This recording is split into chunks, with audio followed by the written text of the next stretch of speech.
My cheating wife's secret plan for an open marriage on our anniversary led to heartbreak and divorce. My 29-year-old wife, who was beautiful, expressed her desire to pursue relationships outside of our marriage in clear terms, making it easy for me to understand.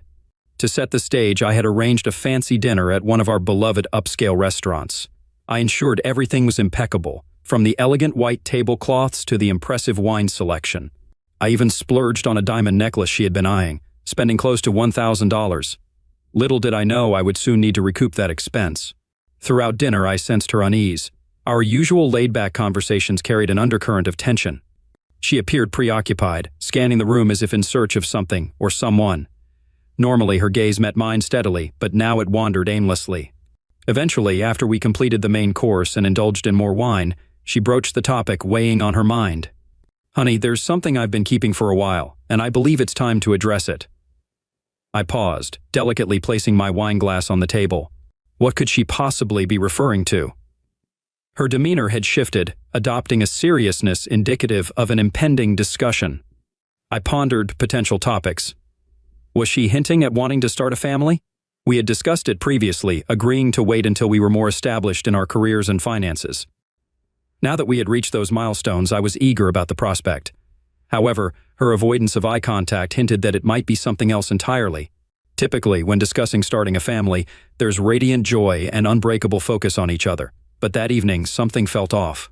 "Honey, we need to have a serious conversation," Andrea began, her expression grave, signaling this was no ordinary talk. "I've been doing a lot of soul-searching, and this means a great deal to me," she continued, her voice trembling slightly. "I need to explore my identity beyond our relationship. I believe it'll ultimately make me a better partner for you in the long haul." I was taken aback, my thoughts whirling. "What exactly are you suggesting?" I inquired, striving to maintain composure in my tone. Leaning forward, I attempted to meet her gaze, but she avoided it. "I want to pursue relationships with other people, Rob. I hope we can accept this to prevent future pain," she confessed.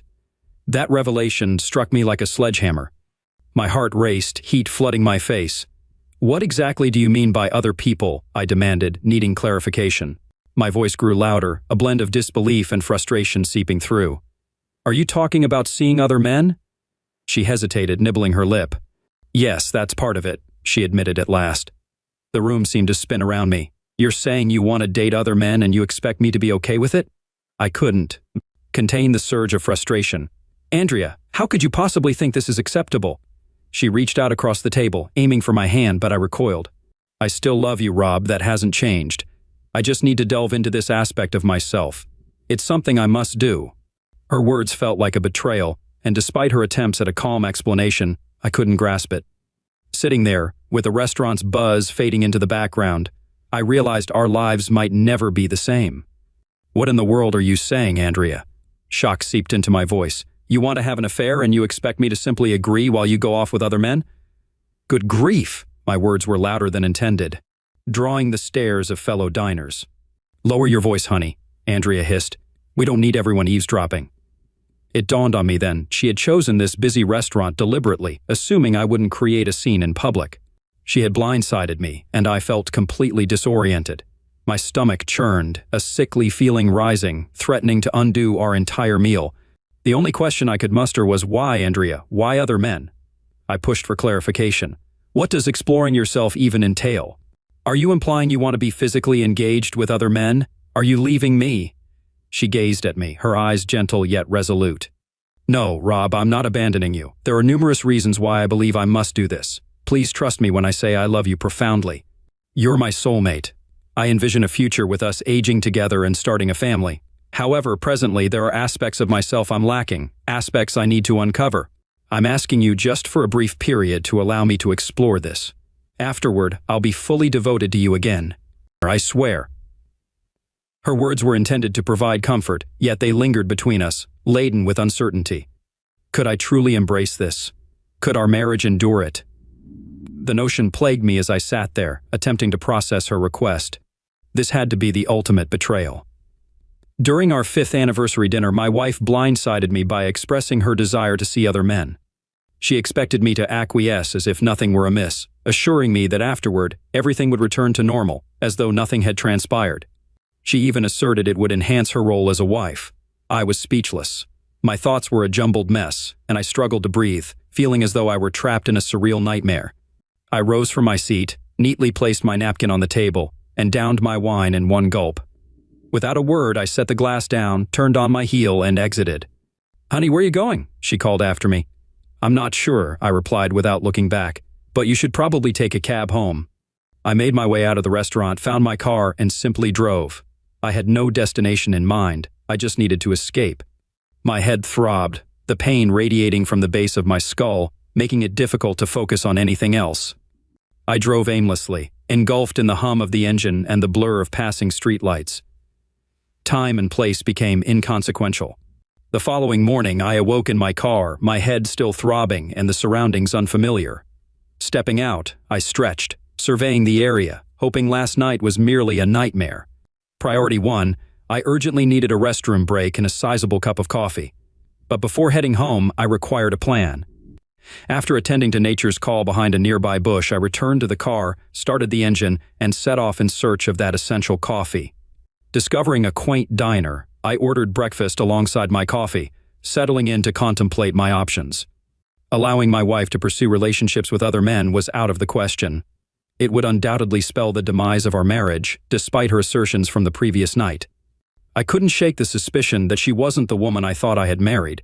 Perhaps she was undergoing some sort of crisis, conjuring up ideas utterly detached from reality. I'm no psychiatrist, just a bewildered guy.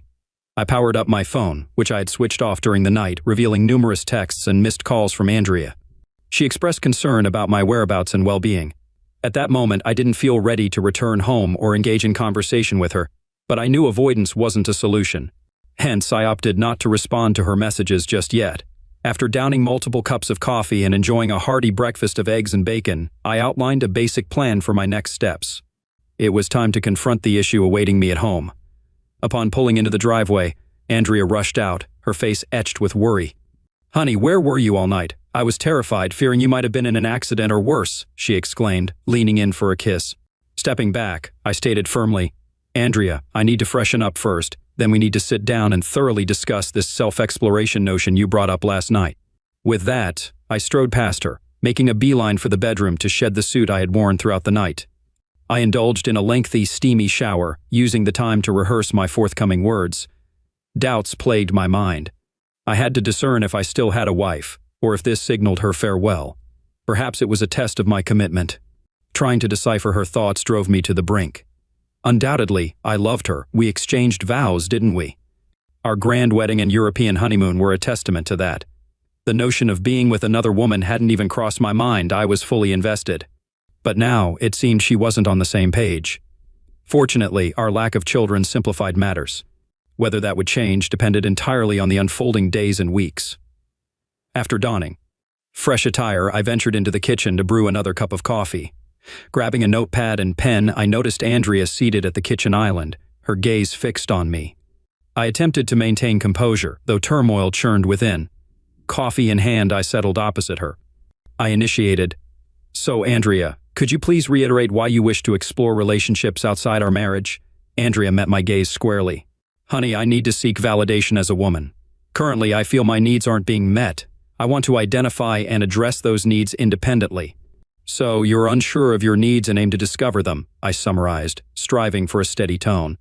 "Additionally, are you proposing a temporary withdrawal from our relationship to pursue your quest?" "No, honey, I won't depart.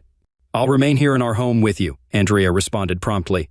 "However, I require the autonomy to structure my own schedule and proceed at my own pace." "When do you envision commencing this exploration and adapting your new routine?" I asked. "Well, I guess any time would suffice," she responded, her voice tinged with uncertainty.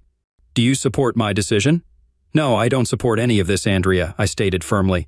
"When we exchanged vows, we pledged to be lifelong partners and lovers, and now you want to pursue other romantic connections.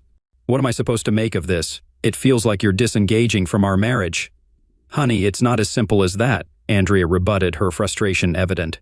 "I'm seeking a connection that's been absent for a couple of years now. Our lives have become consumed by work.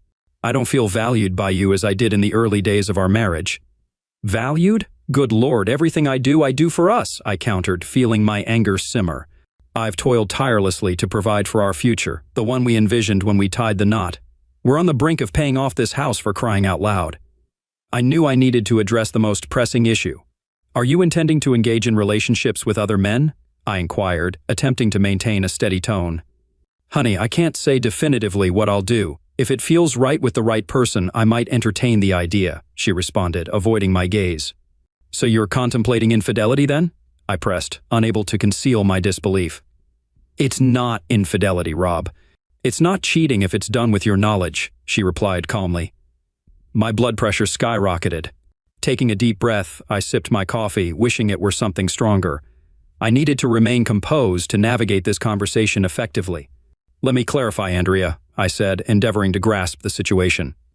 You plan to meet other men, go out with them, and possibly become physically engaged, yet you'll still reside here with me. Is that accurate? Honey, it's not quite that simple. I'm still uncertain, Andrea responded, her tone wavering.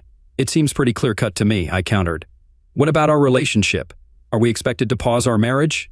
Do you anticipate us remaining physically engaged while you explore this? Absolutely.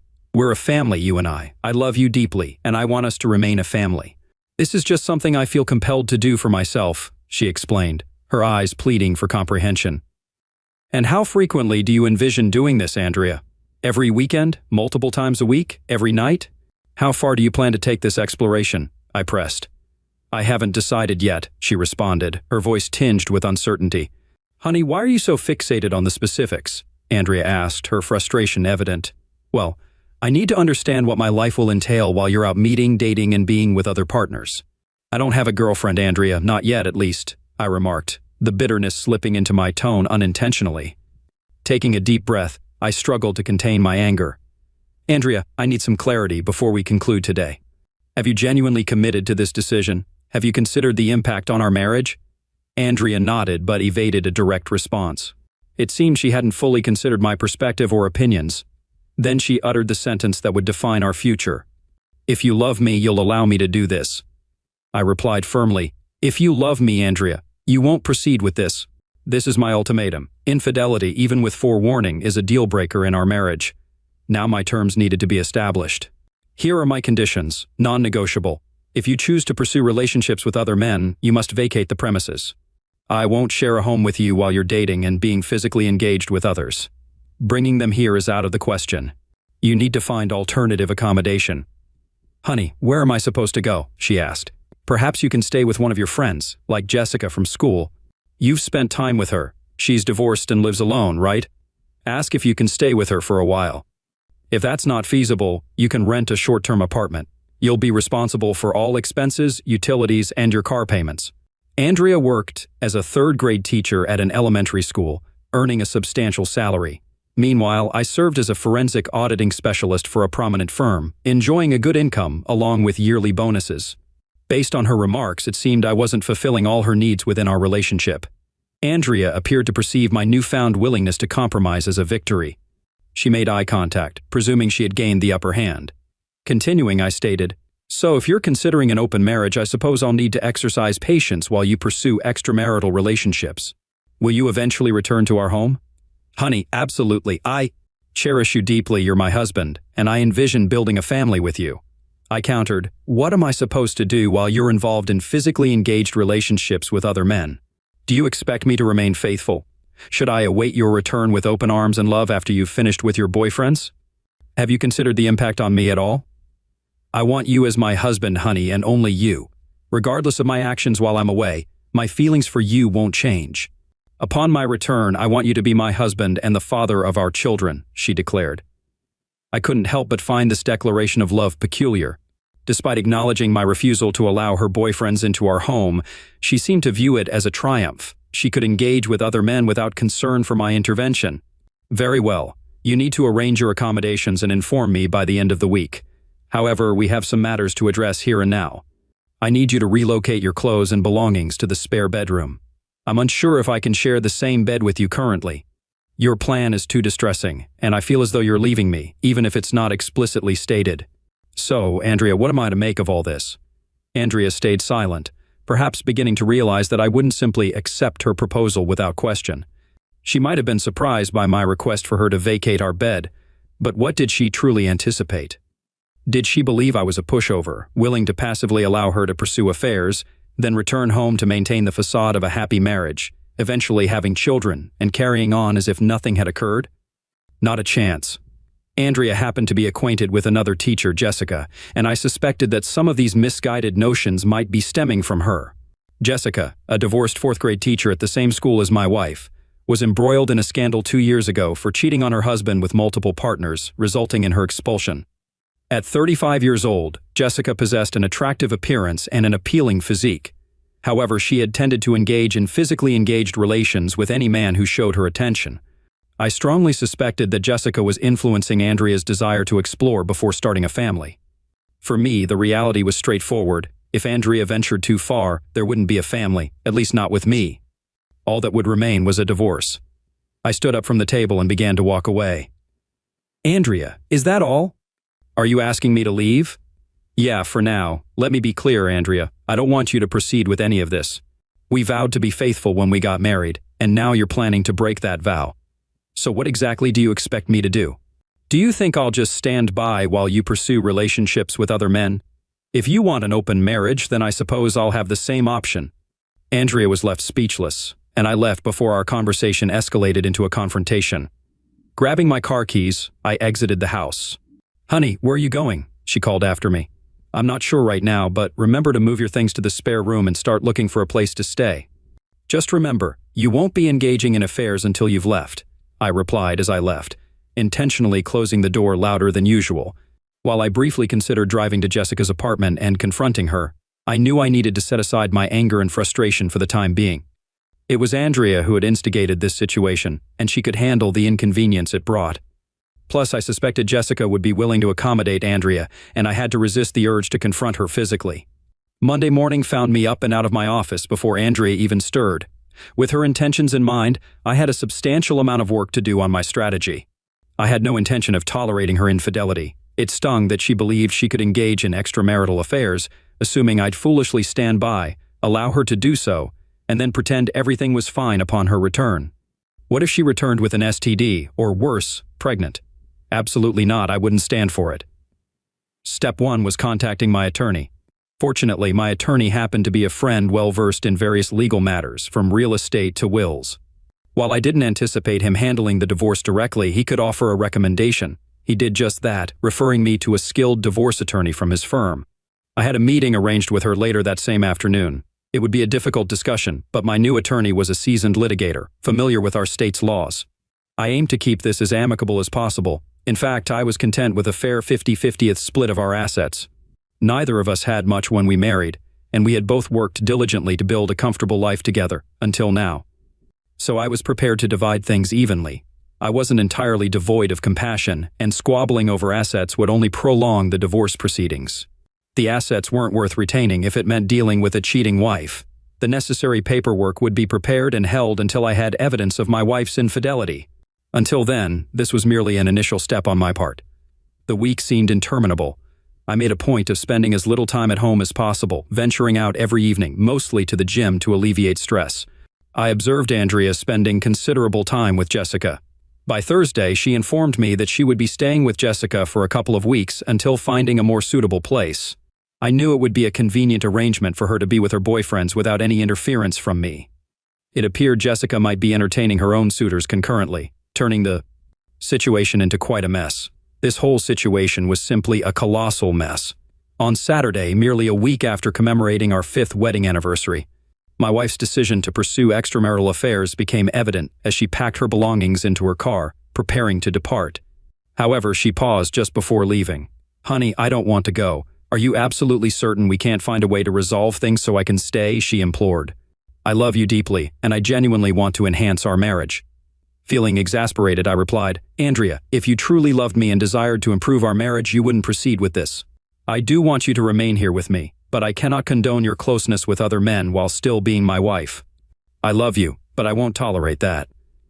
If you won't consider attending marriage counseling to address our issues, I'm unsure what else I can say. So, please go." While she loaded her belongings into her car, I drove to the hardware store in my own car to purchase new locks for the house. I replaced 3 locks and changed the security code for the garage door opener. Throughout Saturday night and all of Sunday, I remained at home, staring at the walls, hoping that Andrea would come to her senses and return. The subsequent week proved exceptionally challenging for me. I visited the gym daily and resumed running in an effort to alleviate my stress. At times, I found myself descending into deep depression, longing to approach Andrea and plead for her return. Intellectually, I still struggled to comprehend that my wife was leaving me to pursue extramarital affairs while we remained married. It made me feel like an utter failure. Was I genuinely so inadequate that my wife was willing to openly display her infidelity? Apparently, that was the case. I turned to the internet to delve into the psychology of infidelity and the reasons why spouses cheat. I was astonished to discover that approximately 40% of married individuals engage in infidelity. What was even more surprising was that nearly 90% of them opt to remain in their marriages. Frequently, infidelity is silently tolerated by the other spouse, particularly when children are involved, making it easier for them to accept the unfaithfulness and continue as if it weren't happening. Many cheating wives claim to still love their husbands and families but seek excitement outside the marriage, feeling something lacking at home. Many women who have affairs express that their households require significant effort. The daily routine of managing a family, juggling kids' activities, and handling mundane chores can make closeness with their husbands seem dull. They long for excitement with a lover who focuses solely on them, without immediately discussing children or errands after closeness. Perhaps the key to a successful marriage lies in treating one's wife as if she were having an affair, minus the divorce, simply enjoying the physical aspect. I pondered the idea of trying to pick up my wife at the club she and Jessica frequented. People have affairs for various reasons: a lack of carnal satisfaction in the relationship, an absence of passion, or a loss of connection between spouses.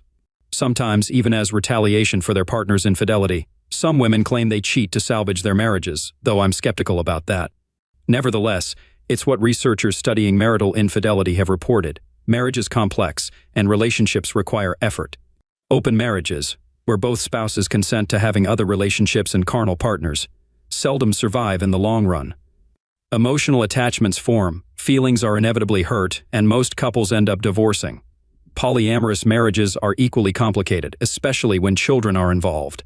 The threat of introducing a sexually transmitted disease into the relationship is a constant concern. Personally, I believe monogamy is the best approach in a marriage.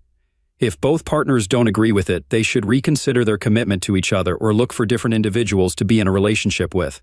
Did I neglect my wife and push her away? Did I fail to provide her with enough attention while I focused on building a life for us? Was I mistaken? I'm uncertain. What I do know is that I felt unhappy about my wife leaving our home to engage in extramarital affairs. She sought things she believed I wasn't providing, but I didn't see her actions leading to an improvement in our marriage. And so, the following week passed by slowly once more. I refrained from calling my wife, and Andrea only sent one text requesting that I forward her mail to her new address. Her communication gave no indication of her desire to salvage our marriage. It was all business. It was evident that she was actively executing her plan to find a boyfriend, or possibly even two, for some enjoyment. The idea crossed my mind to tail her from her apartment to wherever she and Jessica were headed, just to find out who she was meeting. I drove past the apartment multiple times but resisted the urge to stop. I realized I couldn't subject myself to that. I needed to let her make her decision, or she would never truly be my wife again. With each passing day, the likelihood of her returning diminished further. Furthermore, the longer this situation dragged on, the less inclined I was to take her back. A month elapsed with minimal communication between us when, unexpectedly, Andrea showed up at the house unannounced. When her key didn't work in the lock, she rang the doorbell and knocked. I answered the door, maintaining a stoic expression. "Andrea, what brings you here today?" She replied, "Honey, the key doesn't seem to work in the lock." "What's going on?" I responded matter-of-factly, "That's because I changed all the locks."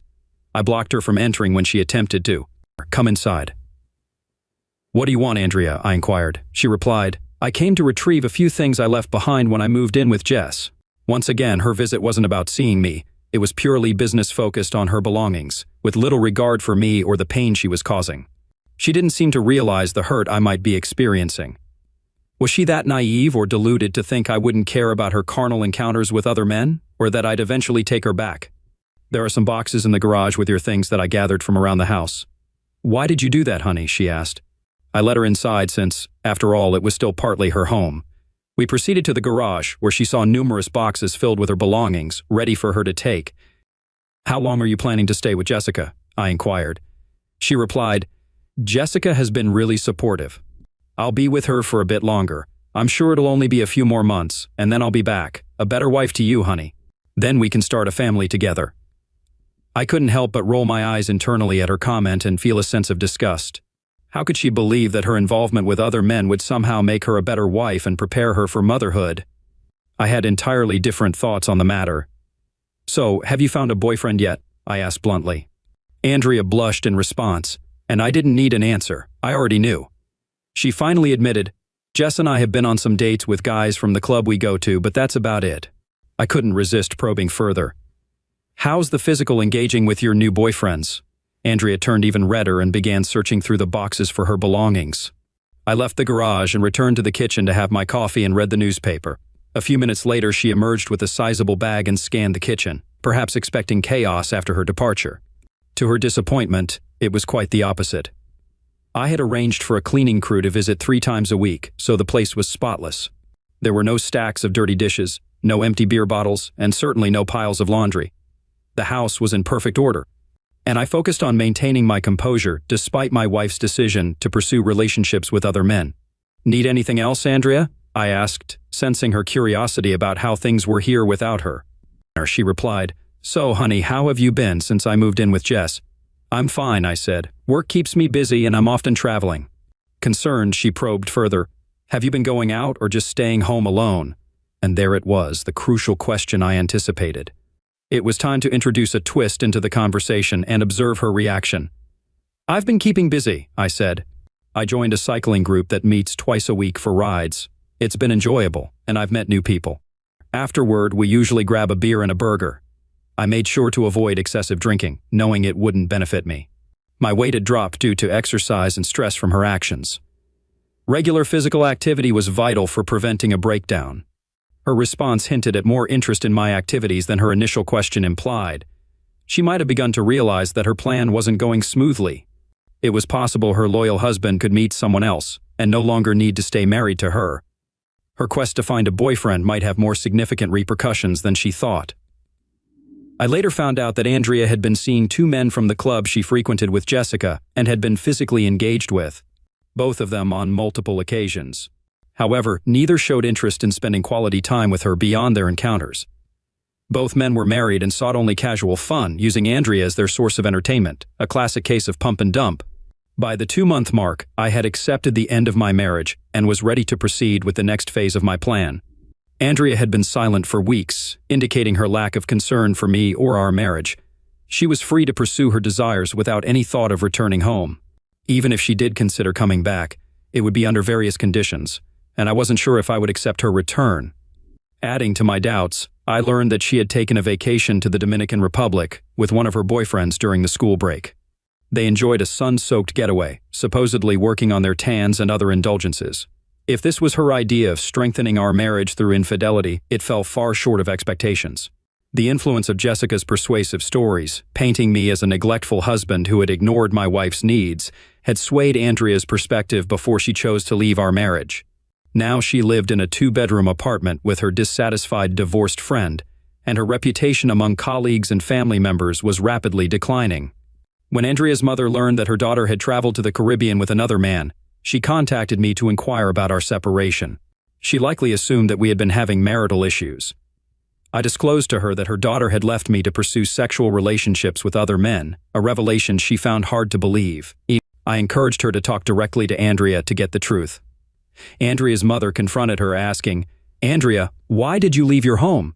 What's going on between you and Robert? Is he mistreating you?"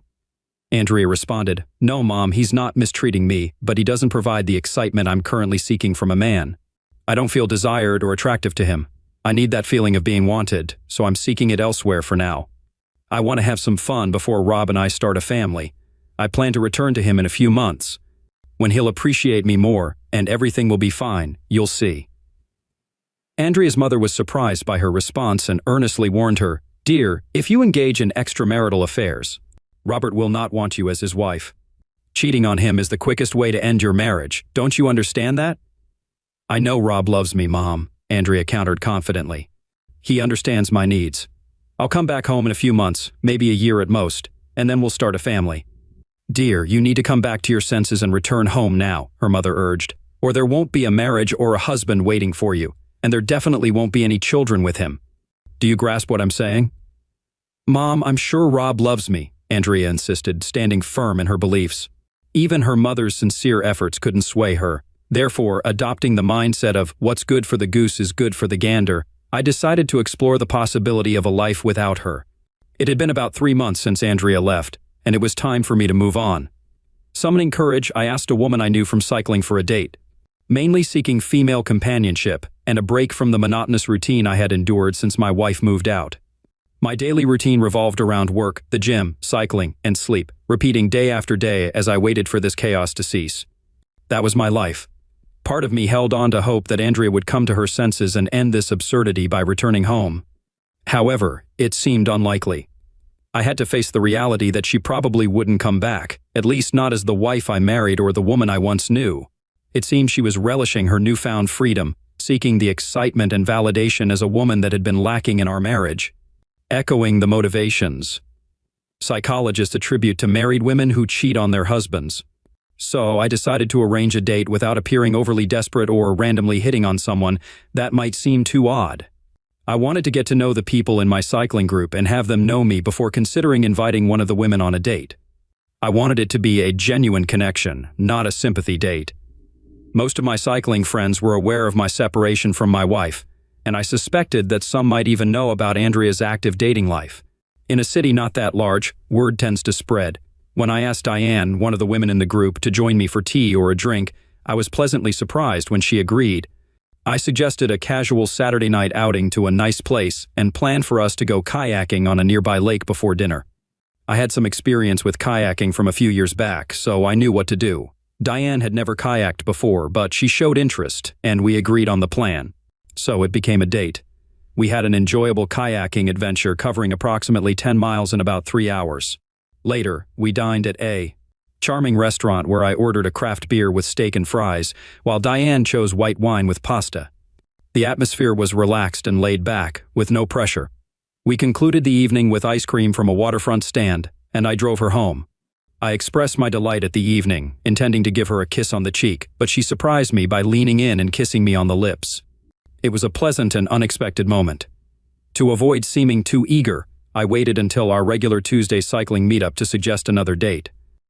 Surprisingly, Diane expressed concern that my lack of communication meant I didn't enjoy our time together. I assured her that I had a wonderful time and cherished our outing and her company. We arranged a Saturday date for a round of golf.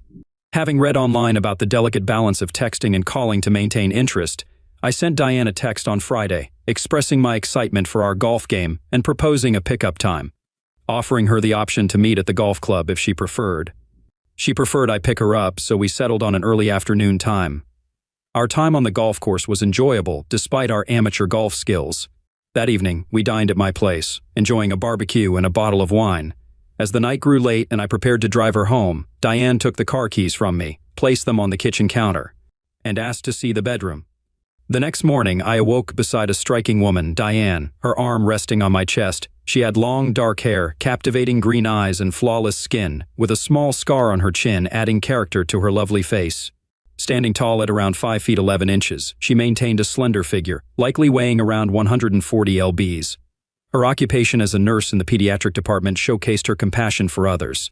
From the moment we met, her authentic nature and magnetic charm drew me in. We enjoyed breakfast on my patio, and our conversation eventually turned to my plans and the possibility of divorce. Though sensitive, I understood her need to clarify my intentions before investing emotionally in our connection. No woman wants to invest time in a man who might reconcile with his estranged wife soon. As I explained Andrea's peculiar justification for leaving, Diane's expression confirmed what I suspected. She didn't believe Andrea would return. Her insight nudged me toward the next phase of my plan. On Monday morning, I contacted my lawyer to assign an investigator to the case. I wanted to know how many men Andrea was involved with before serving her with divorce papers. It turned out she was dating multiple men, mostly married, gathering at Jessica's apartment for post-club gatherings. 2 weeks later, Andrea received the divorce petition, marking the start of a tumultuous period. Per that night, she showed up at the house, visibly distressed, holding a large brown envelope. I greeted her at the door, asking, "Andrea, what brings you here tonight?" She replied, "Sweetheart, a guy delivered these papers to me today. Why did you file for divorce? I mentioned I'd be home soon, possibly even this week. We can start planning for that baby we discussed. Inviting her inside, I gestured for her to sit in the kitchen, explaining, "It's too late for that now, Andrea. I made it clear when you left that I didn't want you to go, but you chose to leave." Attempting to justify herself, she said, "Honey, I explained that I needed to discover myself and feel confident." Cutting her off with a touch of sarcasm, I asked, "So, do you feel confident now? Are you fulfilled as a woman? Have you explored your desire and new relationships, met intriguing people, had your fair share of physically engaged encounters?" Growing increasingly frustrated, I pressed on, because it certainly seems like it to me. "I've hardly heard from you since you left. You didn't even bother to call me on my birthday, probably too busy with one of your flings in the Dominican Republic that week. Your own mother reached out to me, wondering why you didn't even bother to call her on Mother's Day. Have you spent this entire time chasing after physical pleasure?" She pleaded, "Honey, I love you so much, and I realize I may have gone too far. I'm coming back home today." I stood my ground. "No, you're not." "Honey, what are you talking about? I'm still your wife, and this is still my home. I'm going back to Jess's place to gather my belongings, and I'll be back in a few hours." I clarified, "Actually, you can't. Did you go through all the papers in that package you got?" Toward the end, "There's a judge's ruling stating that you're prohibited from being within 500 feet of this house until the divorce is completed. Technically, you're breaking that court order by being here now. I won't push it, but you need to go, and we can handle this legally to figure things out." Andrea was gradually grasping the gravity of our marriage vows, which encompassed promises such as love, respect, cherish, faithfulness, and the vital component of fidelity. I made it clear that this house didn't hold sentimental value for me. If she wanted it, that was fine. My half, nearly $150,000, was almost paid off, so she could purchase it for that amount. However, if she wasn't willing to pay, we would sell it and divide the proceeds. It was a simple arrangement, but for now she wasn't returning while I stayed in the house. I escorted her to the door, closed, and locked it behind her. A month later, without the need for a court appearance, we quietly settled our divorce. Andrea received her rightful half of our assets. We sold the house, and I moved forward with my life. Andrea resumed her routine, but I heard from a friend that her charter school had advised her to keep her personal life more discreet. Some parents had learned of her involvement with multiple men in the area and were uncomfortable with her teaching their children. Particularly outspoken were the mothers, who seemed especially uneasy about the situation, suspecting some of the fathers may have been involved with her. Subsequently, Andrea was diagnosed with a sexually transmitted disease, not life-threatening but requiring a year of abstinence, which wasn't a concern as she was already pregnant. It appeared one of her partners had fathered the child. Andrea's failure to consistently take birth control, her frequent hard drink consumption, and the lack of contraceptive use were contributing factors. The father remained unidentified, but bore a striking resemblance to one of the teachers at her school, a married man. My divorce was finalized, freeing me from Andrea. It has been about a year since the turmoil with her began. I bought a new house, got promoted at work, and, most importantly, Diane and I are now living together. We're excited to share two big announcements. We're getting married this summer, and we're expecting to become parents around Christmas. Caught my wife and her affair partners on camera, then blindsided her with divorce papers. I caught my wife cheating a second time. Questions about exposing her and her affair partners. Married to my wife Betty for 6 years. I travel for work several times a year for training and support. And I never had any reason to suspect her of cheating until last year. Then I started seeing signs like her being out more, buying new clothes, and being overly protective of her phone. When I would ask her questions, she would give me vague and evasive answers. Also, our sex life wasn't as good as it used to be. I had a couple of conversations with her, and she assured me we were fine and that she was just focused on improving herself. Still not satisfied, I cloned her iPhone to my iPad, and I was able to read her texts and emails, including a bunch she had tried to delete. It was so much worse than I thought. She was talking with several guys and had slept with most of them. I took screenshots of everything, including pictures they had traded. She was meeting them at our house when I was out of town on business. I spent a whole day at work just reading everything and trying to make sense of it. I had another trip planned that month, and all I could think about was what was going to happen while I was gone.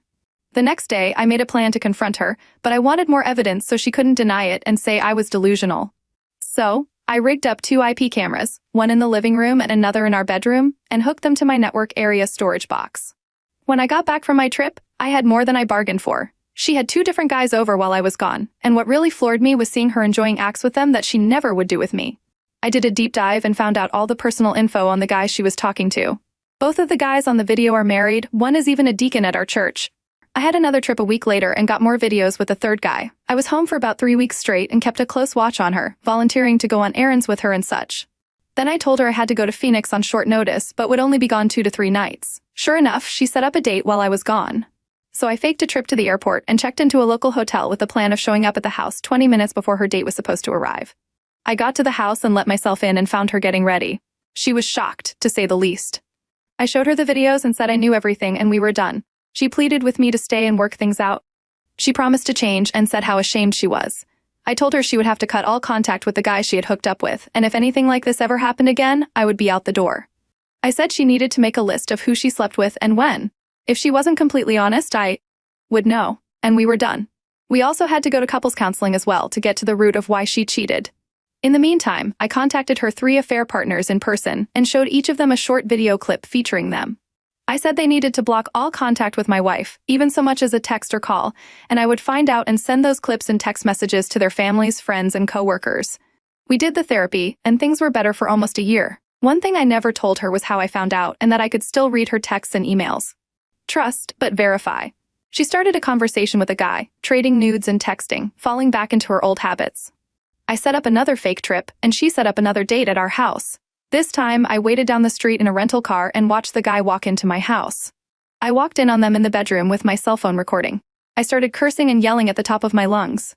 It scared both of them, and they jumped up. She was crying, and he was trying to get his pants back on. He ran out, and I went in to confront my wife. I told her we were done, and that she needed to leave. She pleaded with me and promised to make it up to me. I said she had 48 hours to confess to her parents and friends how she threw away our marriage before I started sending out her video highlight reels to everyone. I tracked her new affair partner down and sent their text messages and cell phone footage to his wife. Betty, my soon-to-be ex-wife, has called me several times. She's in panic mode. Her new affair partner has told her about his wife getting my email package, and Betty is begging for mercy and for me to stop. At this point, I just want to sit back and watch the world burn. I showed my evidence to my best friend and his wife. He said to move out, but his wife is siding with my darker side. She said to expose all her partners and go scorched earth. I'm torn right now as I realize I'm still in pain and just want to lash out, so I might not be making wise decisions. The one thing I do know is I don't want her to spin this breakup into being my fault. Add on, Tuesday morning I got a call at work from Betty, and she is in shock. She just got served the divorce papers. Kudos to my lawyer for expediting that. She says she understands but wants to talk things out. I've spent the last couple of days in a hotel, but I told her we could talk when I came home. She said it felt like her life was coming apart at the seams. She got a call from our pastor's wife, saying it would be best if she resigned from the committee she was on at our church. 3 out of 4 of her affair partners have contacted her about having their lives blown up. 2 are confused because they followed my suggestion and cut all contact with her in exchange for my silence. Her best friend called her crying because she and her husband were fighting after I talked to them. The other night, I asked if she had told her family or any of her friends yet, and she said just a few. I said I would be reaching out to them soon to let them know if she hadn't. She swears she still loves me and wants to stay with me. I told her I should have left her when I found out she cheated the first time. I told her I had copies and read every email and text she had sent or received for the last 3 years, along with her Snapchat. So I knew everything, all the conversations and all the trading of pictures and videos, even the ones she thought she had deleted. I said there is no way I could trust her, and without trust, there could be no future or love. The only thing left for us to do together is divorce and go our separate ways. Let's get a quick reaction from the community. I agree 100% with your friend's wife. Expose everything she has done to anyone who will listen and some who don't want to hear it. Then ghost her and let your attorney do all the communicating until the divorce is final. The OP replies, I made my wife write out a timeline of who and when she cheated on me. Turns out there were 6 guys, 3 of whom she only saw once or twice. The first guy she hooked up with was one I got on tape. I sent out info to all the wives this morning, and I got a call back from one of them within minutes. She asked a lot of questions and said she had suspected him before but just never could prove it. She thanked me for giving her what she needed. The newest affair partner was removed from his house and charged with domestic battery. He called me to give me a piece of his mind and made a few threats. First off, you suspected your wife was cheating, and you did what any reasonable person would do. When you saw those texts and emails, your heart must have dropped faster than a teenager's grades after discovering video games. Then came the hidden cameras, a genius move. The revelations kept coming, each one more jaw-dropping than the last. 2 guys in 1 trip? Your wife was more industrious than a squirrel in autumn. Her partners, though, a deacon? Who was expecting that? Therapy brought a brief respite, like a band-aid on a bullet wound, but old habits die hard, and Betty's phone became her confessional once again. Your second sting operation? Bravo, Ope, you could teach a masterclass in deceitful detective work. Now, as you prepare to unleash Betty's greatest hits on an unsuspecting audience, remember, you're not just burning bridges, you're torching the entire village. But hey, some men just want to watch the world burn, and you've got front row seats with popcorn in hand. Update: 6 days later, I gathered a large amount of evidence before I confronted my wife Betty. I gave her 48 hours to tell her friends and family to take responsibility for wrecking our marriage before I did. When I reached out to some of our friends, they were either clueless or had heard a very homogenized version of what happened. I had already sent most of the evidence to the wives and colleagues of her prior partners, so I put together a group text to send to all of our friends with a Dropbox link that included my descriptions of the events. For the past 2 years, text messages, quite a few nude selfies she sent out, very explicit and X-rated. The timeline of her affair she wrote out when we reconciled the first time. Snapchats I was able to save. All 4 videos of her and her affair partners.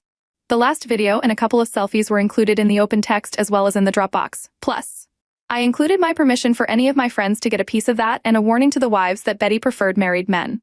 A similar text and email were sent to her family members. I had spent a couple of nights in a hotel after confronting her, but I came back to our house about the time the text went out. It didn't take long before both our phones were blowing up. Betty was screaming at me for airing our dirty laundry to the world, and my only answer to her was, what part of it wasn't true?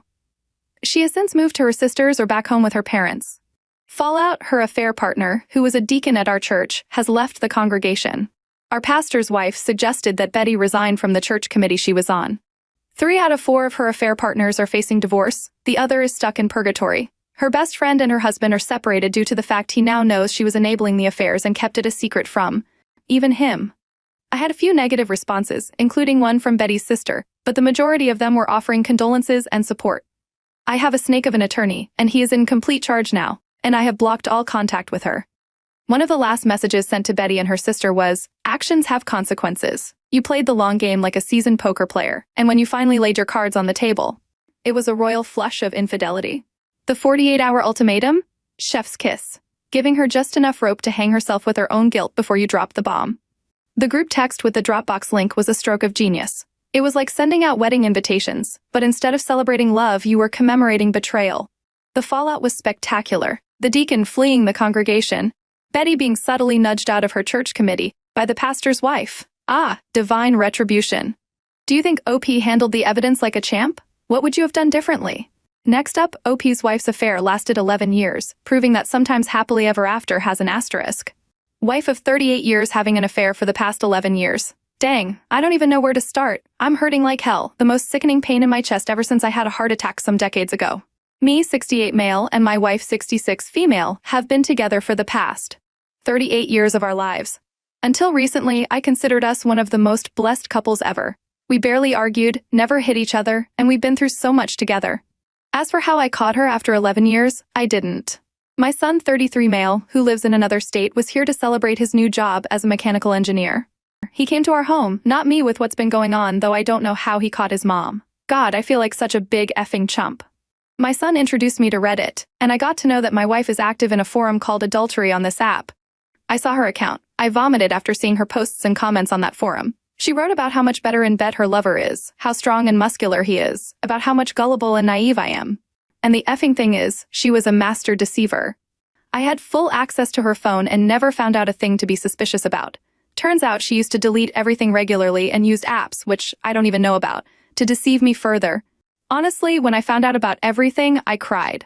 I don't think I've cried more than maybe 5 times in my adult life.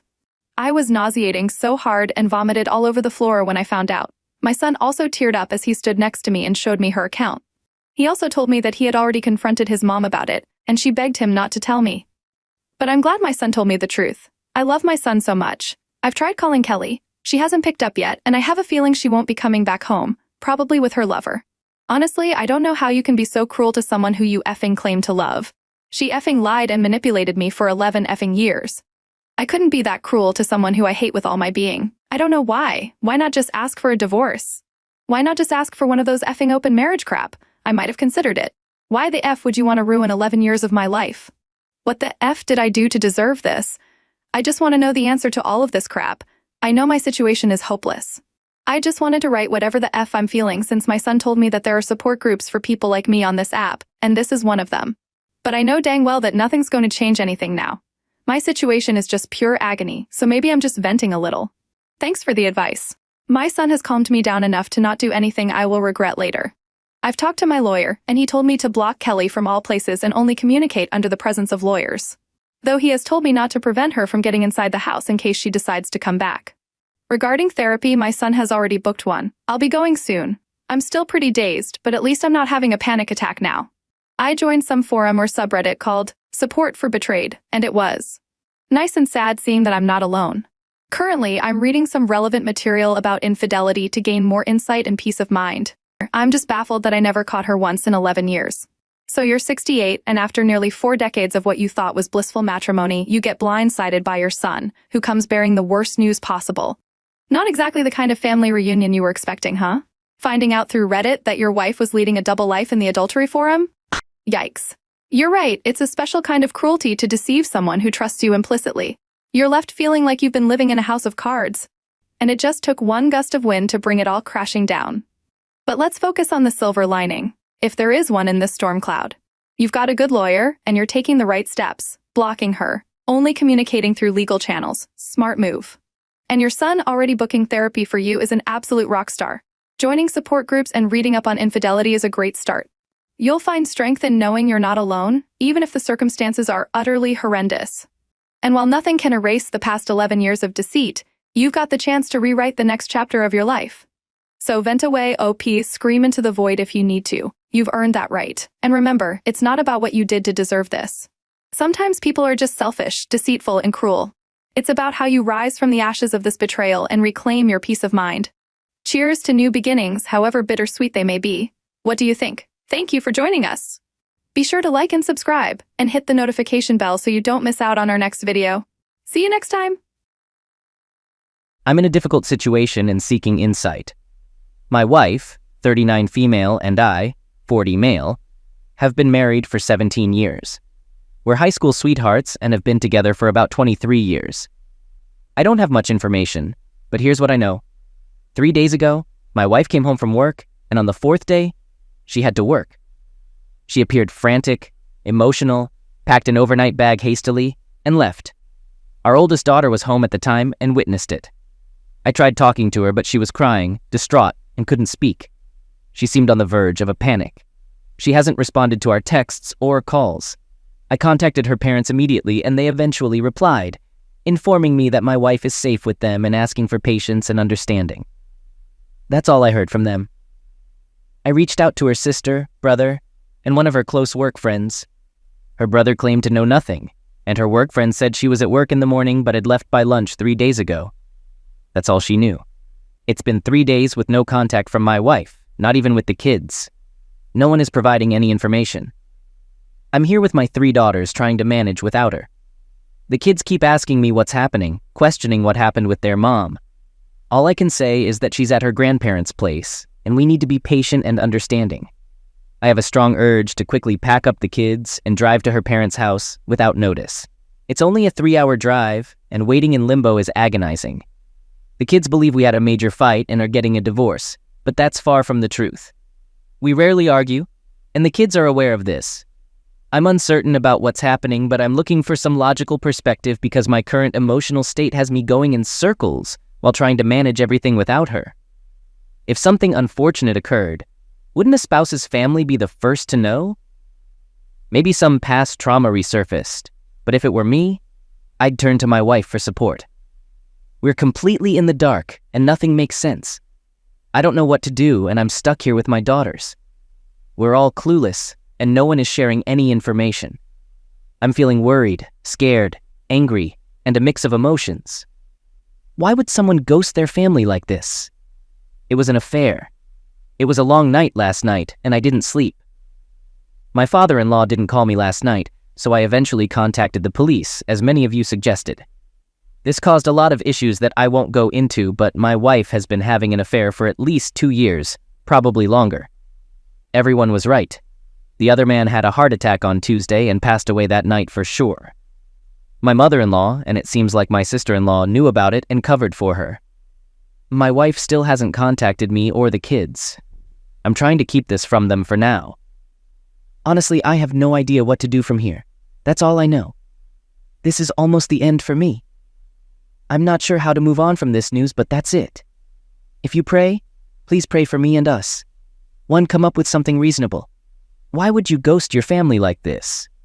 It's been just over a week since my D-Day, and since that day, I've learned my wife's affair lasted over 4 years. I don't have an exact timeline yet, but it likely started emotionally and then became physical. I'm curious how the pandemic and lockdowns played into this too. Many questions remain unanswered. Anyway, my in-laws paid an unplanned visit to see their grandchildren yesterday. My wife, who has been staying at their house since this ordeal began, didn't spend much time with the girls, just about 15 minutes. Afterward, they asked to speak with me privately. It was a lengthy conversation, as you'd expect, and I won't go into all the details. In short, my wife wants to return home but is afraid of the consequences of her actions. Her parents probed to find out if I intended to divorce and tried to persuade me to forgive my wife and rebuild our marriage. They seemed ashamed and embarrassed, but also wanted my wife out of their house. The exchange was civil and respectful. I admit that I told them I wasn't sure about my future plans, although I fully intend to divorce. I believe that revealing my plans now would hinder me from getting the truth from my wife. I want her to face me and explain everything if possible. We've been together for 17 years, with 3 kids and countless memories. I want her to be honest and set an example for our children. I'm unsure if my approach is right. Legally, I cannot prevent my wife from coming home. The lawyer made this clear, so if she decides to come home, I can't stop her, even though I don't want it right now. My daughters and I have established a routine, so I made a challenging request.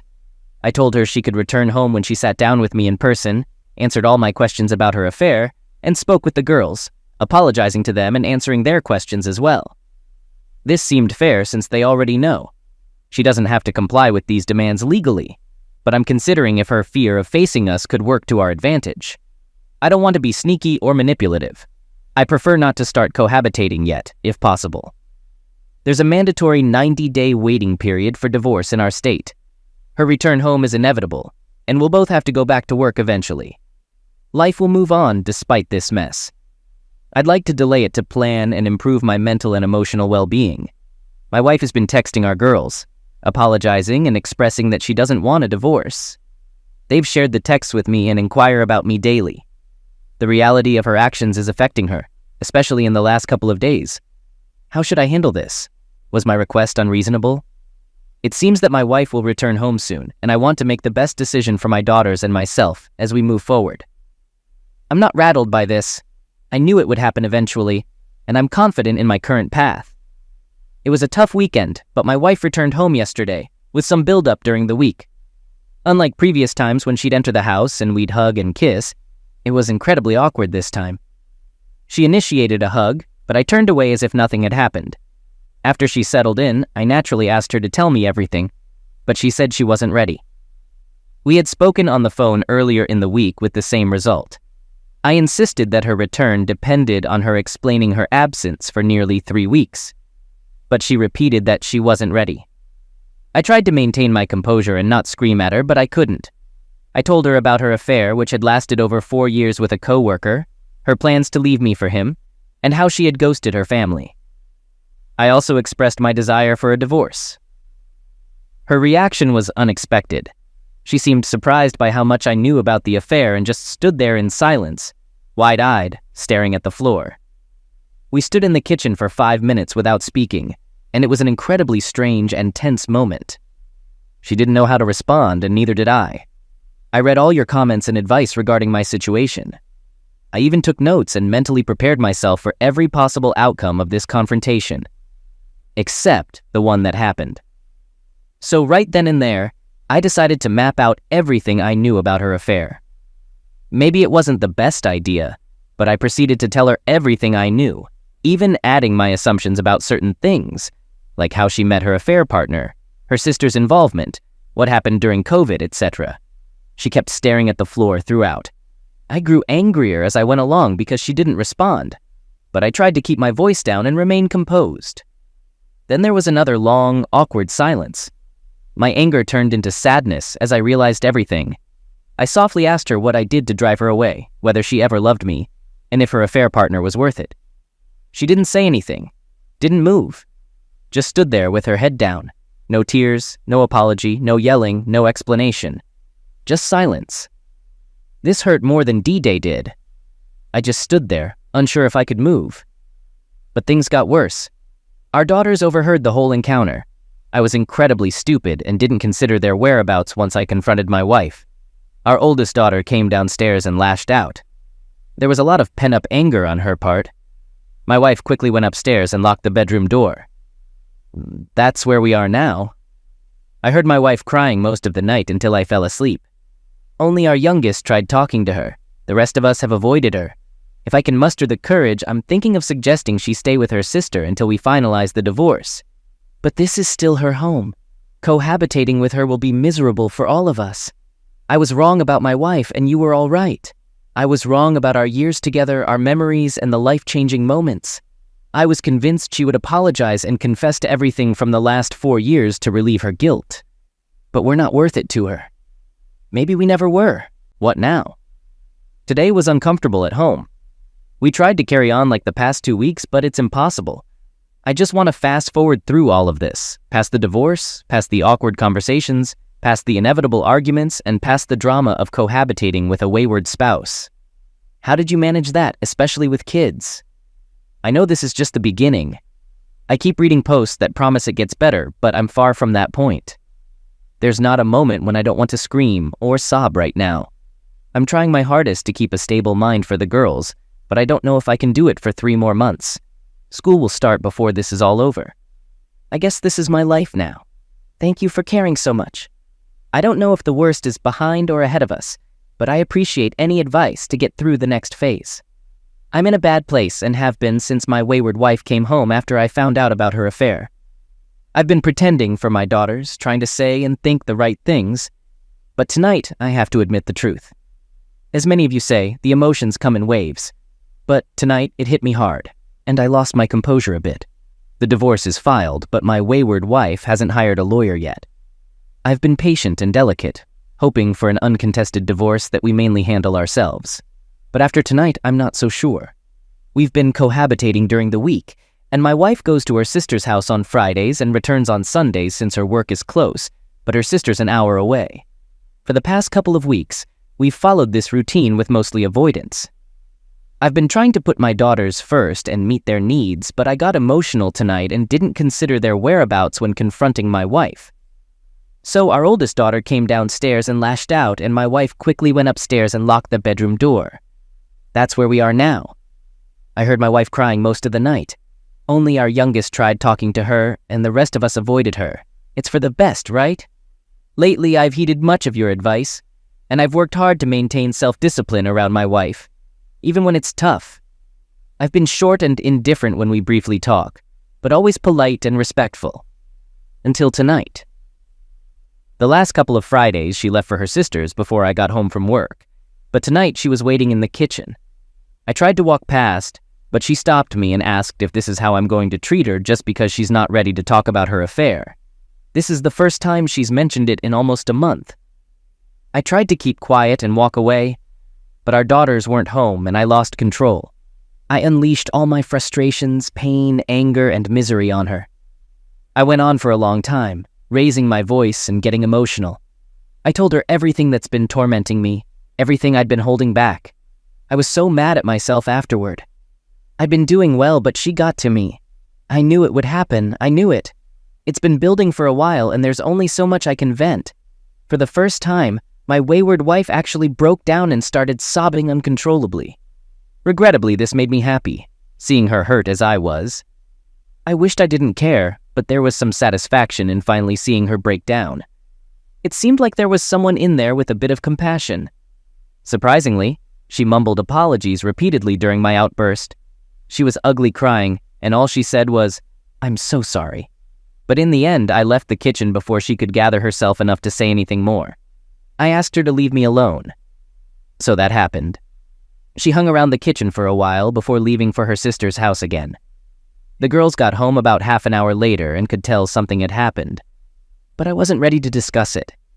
I don't think they need to know about this, do they? The 2 youngest are doing better, and I don't want to disrupt their progress. Telling my oldest would only add more fuel to her fire, which I don't want. I hate this so much. I should have kept it together and just ignored my wayward wife or walked past her. Now, thinking back, it feels like she was trying to start a conversation about her affair but didn't know how to, and it obviously didn't go well because I exploded. I've started to worry about her, though. I know some of you may criticize me for this, but I don't want her to come too. She's been isolated and alone with her thoughts, with nearly everyone turning their back on her. You can say she deserves it, and that's true, but she's still a human being and the mother of my kids. This is a setback for me, and I'm really disappointed in myself. Sorry for the long rant. I also talked to my brother and ranted to him. I'll try to start fresh on Monday. I'm only human. It felt good to vent on her, but now I'm feeling regret. Should I text my wife or leave it be? I'm a mess, but thanks for listening and offering the support I need to get through all of this. And thank you for all the advice. In the midst of the chaos, we've all started therapy, so that's something, but this is incredibly hard, just so hard. I appreciate those of you who reached out to me, and I'm aware that most of you were right. Things aren't great, and I haven't had the chance to get online at all. I thought about taking a break from the internet, but this week has been a step backward. It's just been awful. My wife hasn't left me alone all week, being overly nice and continually apologizing for her affair, sobbing and trying to talk to me. I've ignored her at times, but talked when I was in the mood. I finally snapped at her on Wednesday night, telling her to leave me alone. Then, last night, it happened. Just over a month since my soon-to-be ex-wife returned home after her affair came to light. As things have become this uncomfortable, cohabitating routine, she came into my room after the girls went to bed and asked to talk with me in private differently than how she'd been approaching me all week. I resisted at first, but eventually we went to the garage and sat in my car to avoid having the conversation in front of the kids. Again, it involved lengthy apologies, and she told me everything. According to her, we were out there for almost 3 hours. I'm not sure how much I should share. I was awake all night, listened to her sob for hours, and couldn't sleep. I cried too, got super angry at times, had to resist the urge to confront her, and it was a cycle of crying and anger. Forgive me if I take a day or so to respond to anyone, but I needed to get this off my chest before trying to sleep. It hasn't helped having my wayward wife constantly apologizing and begging for another chance all evening.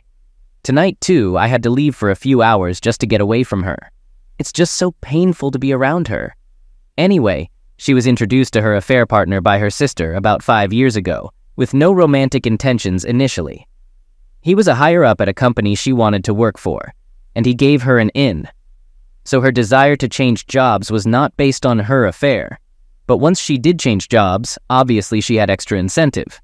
Once she got the job, the affair partner began flirting with her, starting with texting, then pictures, and more texting, leading to physical involvement just before COVID. She confessed to her sister and wanted to come clean to me then, but decided to bury it. Wife said she went no contact with her affair partner soon after, but he reached out to her as lockdowns were lifted, and she resumed talking to him until the physical affair resumed once businesses reopened. She claims to have ended the affair a couple of times out of guilt, but kept going back to him, so it never really ended. She included many details and had a 5-page handwritten timeline of her affair, which she read to me, answering questions along the way. She lied about many things like weekend trips with the girls, work-related travel, traffic jams, and other excuses, just as I suspected. The list of lies was extensive, and there were so many that I never questioned her. It's heartbreaking to hear all this, and even though her affection didn't wane during her affair, I feel worse now. Closeness did change, but not enough to raise red flags. She admitted to falling in love with her affair partner and wanting a life with him, as he promised her expensive things, vacations, and more. She started fantasizing about escaping her family responsibilities, and the thrill of being with him was too much to resist. She talked about how bored she had become with the routine of family life, and she was incredibly candid and emotional. I lost control of my emotions and started crying halfway through. It was painful to hear everything, as one would expect. After she finished her confession, she expressed her love for me and her willingness to do anything to salvage the marriage. Many of you anticipated this, but it all felt insincere to me, like it was rehearsed. I've been with this woman for more than half of my life, and I can tell when she's not being genuine. Maybe I'm mistaken, but it doesn't really matter. I managed to regain my composure better than last week, though I still got angry and said a few unkind things.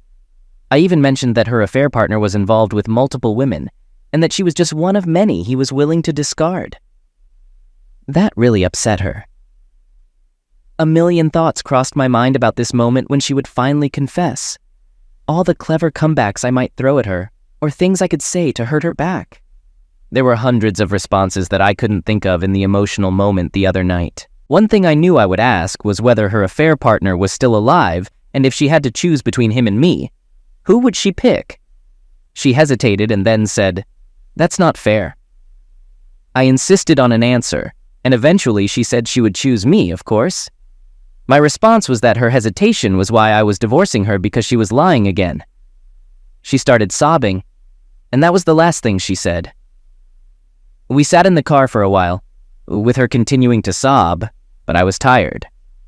So I told her that we're getting a divorce, and we owe it to our daughters to get along in a civil way, be great parents, and be present in their lives. I also added that after all the pain she'd put me through, I hoped she was decent enough to divorce amicably. That would be proof that she genuinely loved me. The last thing I told her was borrowed from somewhere else online. Please understand that I'm not a vindictive person, and I didn't want to hurt her deliberately. It just seemed like a fitting way to end it all. But I meant every word I said and did. I leaned over, kissed her on the forehead, and said that I would have loved her forever. Then I got out of the car and went to bed. That was the end of it. Of course, I didn't sleep last night, and here I am, unable to sleep once again tonight. I'm not sure what happens now. Her chance to contest the divorce has passed, so I guess that's one positive thing. But I haven't spoken to my lawyer yet. I'm finding myself in tears again and cycling back into those phases of depression and anger. Hearing everything last night was very difficult, and to be honest, I could have done without it all. Now that I know she could have lied or made it all up, who knows? But it seemed to align with everything I had pieced together over the past month. So, that's where things stand for now. It feels like this is never ending. I have a few good days, start feeling strong, and then something else happens. It seems like it's been months, yet only days at the same time. But I'm going to try to get some sleep. Just imagine the love of your life, the only woman you've ever loved or kissed, telling you she cheated on you for over 4 years because she was bored. There were no falling out of love, growing apart, relationship issues, or a dead bedroom. Just boredom. I don't know if that makes it worse or better. Thanks for listening and offering your help along the way. It's been a tough couple of nights, really tough. Hey guys, I'm really starting to have doubts about the relationship between my girlfriend and my best friend. Their closeness when we're together has raised some concerns, and now I'm not comfortable with them being around each other. My best friend, who's been in my life for about 10 years, recently got out of a toxic relationship. I've been with my girlfriend for the past 6 months, supporting and talking to him as he moves on. I even once left my house in the middle of the night to check on him, thinking he might do bad things to himself. He's doing better now, but he still has a long way to go. I'm feeling uneasy because my girlfriend has started texting him more frequently. We used to have an open phone policy, but I stopped checking her phone over the years due to my trust in her. However, now she's always on it and seems more secretive. I haven't asked to see her phone yet as I don't want to tip her off, but I'm considering it. The last time we all hung out was at a Halloween costume party. It was just 5 of us, my girlfriend and me, my best friend, and 2 other friends. We all drank a lot and played video games until late. We decided to send someone to get food, and my girlfriend, the only sober one, drove. I stayed behind for a game, so I asked my best friend to go with her. They didn't return until 5:45 a.m. Despite leaving at 1 a.m., I got worried and called them with no response. After a while, I started drinking to cope. When my girlfriend got home, I confronted her about where they had been. She said my best friend was upset about his ex, so she stopped to talk to him until he felt better. It felt suspicious, but I had no evidence to accuse her. I had to let it go, but I'm still suspicious and anxious. We're having another party with the same people for my birthday after Christmas.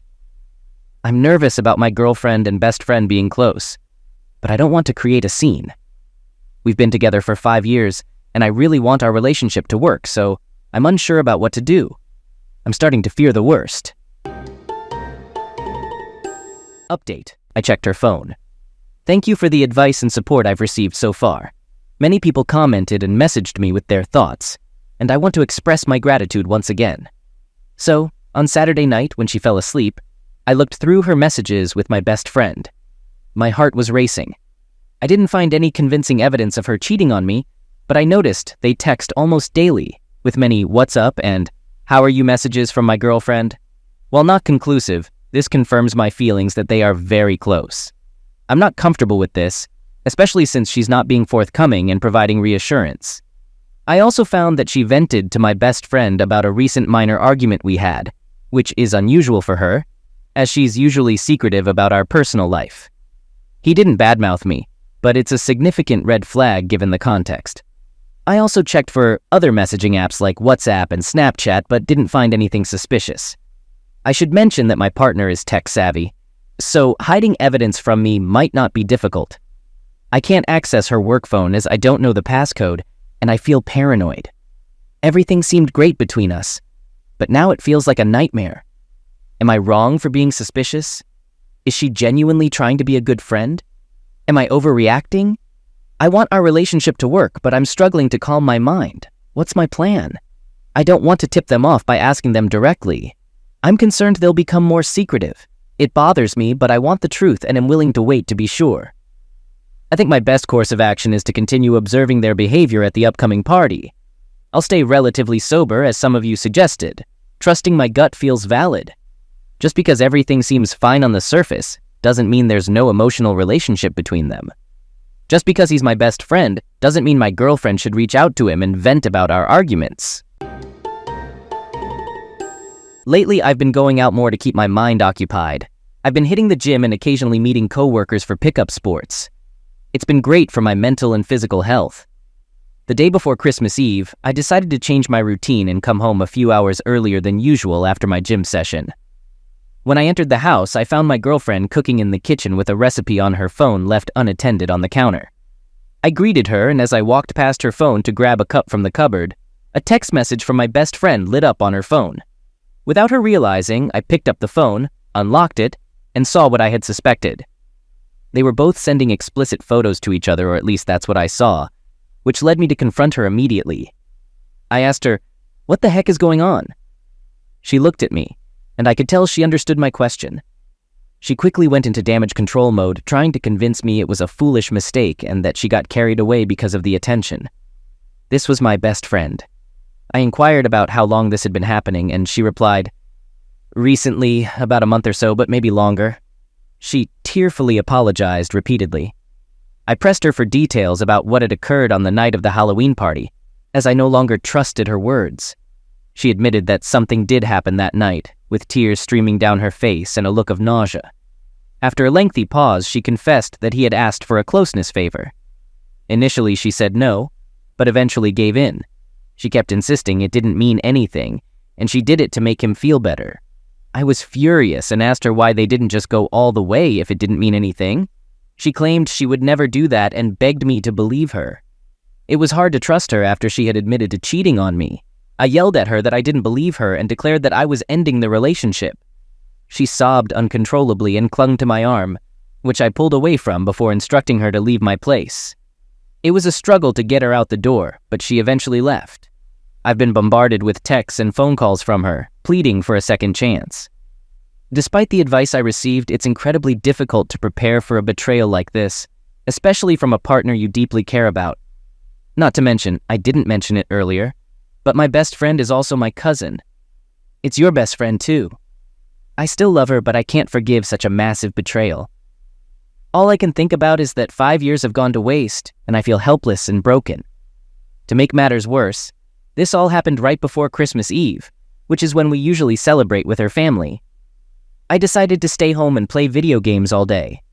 I appreciate the support and advice I've received, as it has been very helpful. Now, I'm focused on picking up the pieces. This is the worst-case scenario, but I believe I'm strong enough to overcome it. I wouldn't put too much stock in her story about the closeness favor. I mean, does it really only take a guy to ask for one and she agrees right away? It wouldn't have taken 5 hours. Plus, that was Halloween. What have they been up to for the last 2 months? And do you really think that was the first time? Well, I guess it really doesn't matter now that it's over. When the cracks in my life first appeared, they were so faint, so easy to ignore, that I didn't give them a second thought. I was too busy, too wrapped up in the day-to-day grind, to notice the subtle shifts beneath the surface. At first, it all seemed manageable. I had a routine that kept me anchored. Work, relationships, the small goals that made each day pass by. But cracks, no matter how small, have a way of growing. Slowly, piece by piece, my carefully constructed life started to unravel.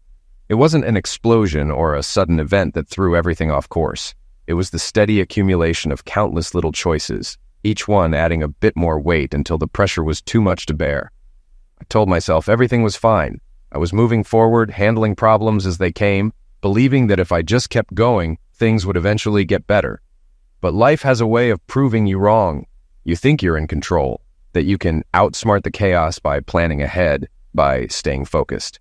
But life doesn't care about your plans. It has its own rhythm, and it will shift when you least expect it, leaving you unbalanced and uncertain. I didn't notice the turning point at first. It crept up on me slowly, like a distant storm on the horizon, barely a threat until it's right over your head. At work, I was managing, barely, but still getting through the days. At home, things felt routine, maybe a little strained, but nothing that couldn't be fixed. I thought I had time. I thought I could figure it all out before anything truly fell apart. But the truth was, things were already falling apart. I just hadn't realized it yet. Every decision I made, every step I took, was pushing me further from the life I thought I was building. And then, one day, the cracks split wide open, and everything I'd built came crashing down around me. There wasn't a single moment that I could point to as the reason why. It wasn't one argument, one bad decision, one person. It was all of it. A lifetime of small, seemingly inconsequential choices had finally caught up to me, and now I was standing in the ruins, wondering how I hadn't seen it coming. How had I been so blind to the inevitable collapse of everything I thought I knew? Looking back, it seems obvious now.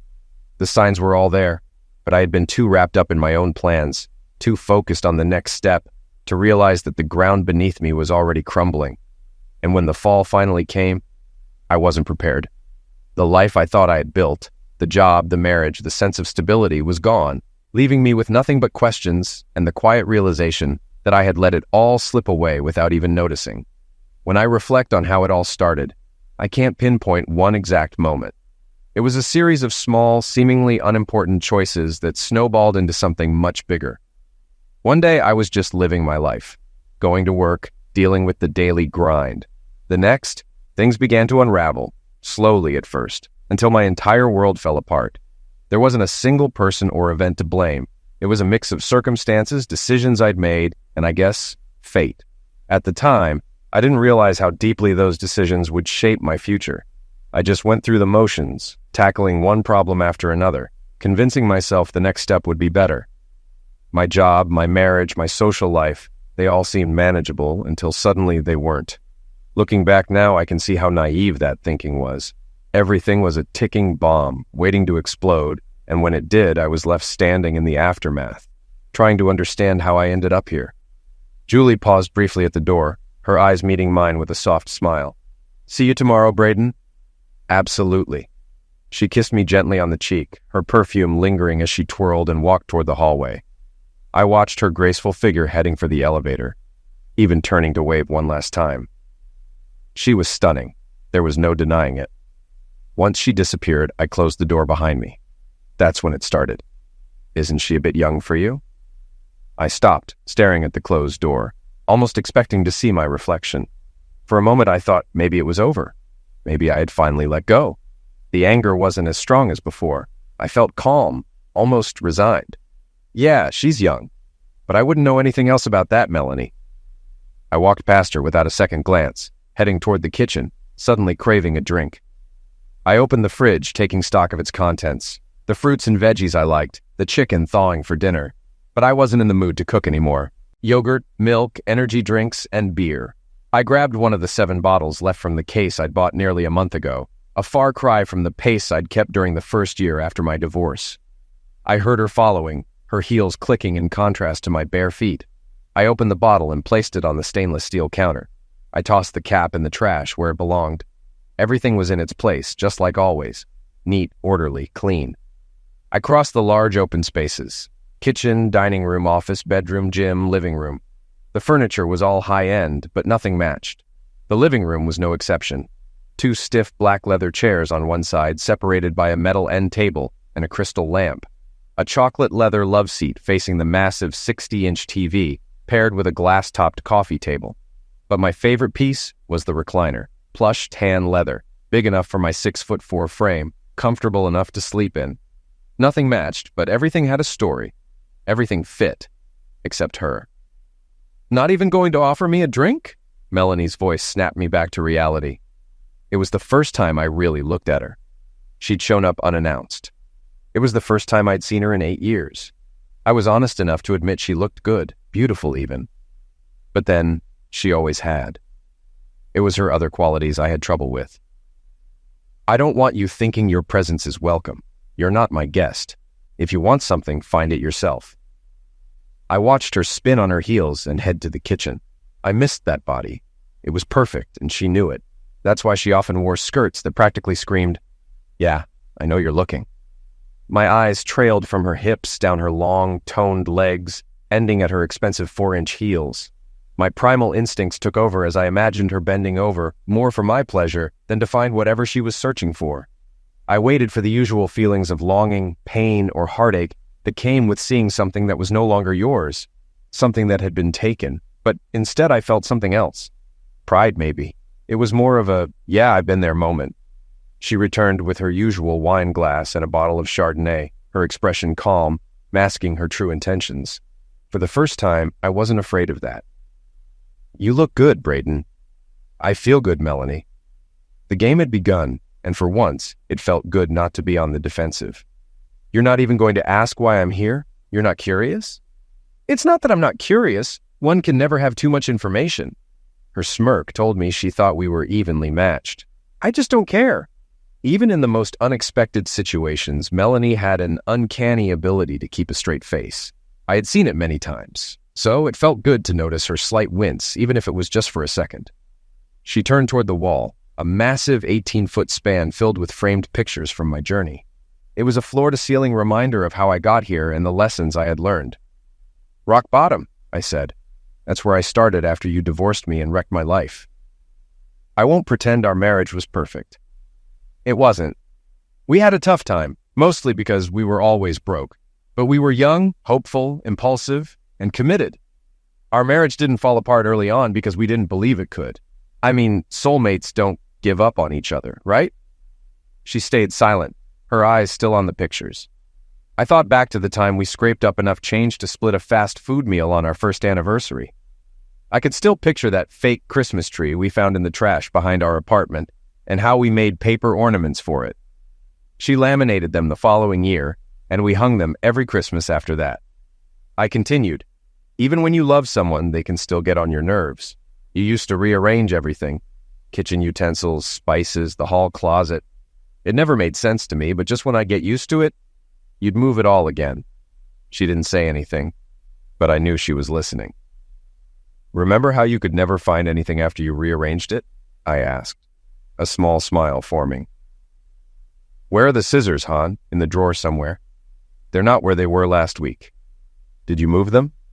And you'd always answer, "Probably. Keep looking." I shook my head. I had to go buy whatever was missing if I needed it right away. But even the constant mess in the kitchen didn't make me think about how broke we were. Probably because of the Zex. Whenever we were alone, we couldn't keep our hands off each other. She was insatiable, and so was I. 5 minutes alone, anywhere, anytime, and we'd be undressed. I loved how desperate her voice sounded when I teased her. And afterward, I'd watch her body recover, her skin glowing with a sheen of sweat. Her body was perfection, young, soft, voluptuous. It was impossible to resist. And those crystal blue eyes, the ones that told me I was about to get lucky, made it even better. Those memories, the important ones, kept me going for a long time after the divorce. After the dust settled and I put the cap on the bottle for good, I had an epiphany. Those rough years when we didn't know how we'd pay the rent taught me something. Together we could survive anything. But for you, Melanie, those years were a nightmare. You swore you'd never live like that again, no matter what." Her eyes flicked back to the pictures, lingering a little longer this time. I could tell she was thinking about the places we had always dreamed of visiting together, places I ended up seeing on my own. She was the picture of sensuality, her wine glass dangling from her fingers as she studied the photos of the life I had built after her. "So, you really traveled to all those places?" she asked softly. "I did," I said, watching her. She was trying to guess my next move, but the truth was, I didn't have one. "You've changed." "I doubt that," I replied. "Actually, I'm certain I haven't. I'm the same person I've always been, just more me and a lot less you." She smirked, but I could see she was struggling to keep it together. "You never would have said something like that to me before." Life is full of things we want to say but don't. We get lost in the silence, or we lose the person we should have been. I spent a long time searching for answers, and I realized that sometimes we try to be the person we think we are, until someone shows us the truth in the mirror. Some of us handle it better than others. "Maybe," she whispered, her smirk fading. "What's different now?" she asked. "There's nothing left for you to take from me, Melanie. We're not connected anymore, so you can't hurt me." She opened her mouth to respond, but the lump in her throat stopped her.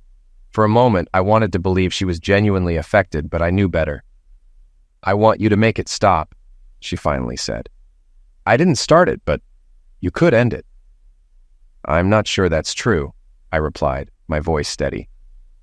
"And even if it was, I'm not sure I would." "Are you enjoying this?" "Not particularly.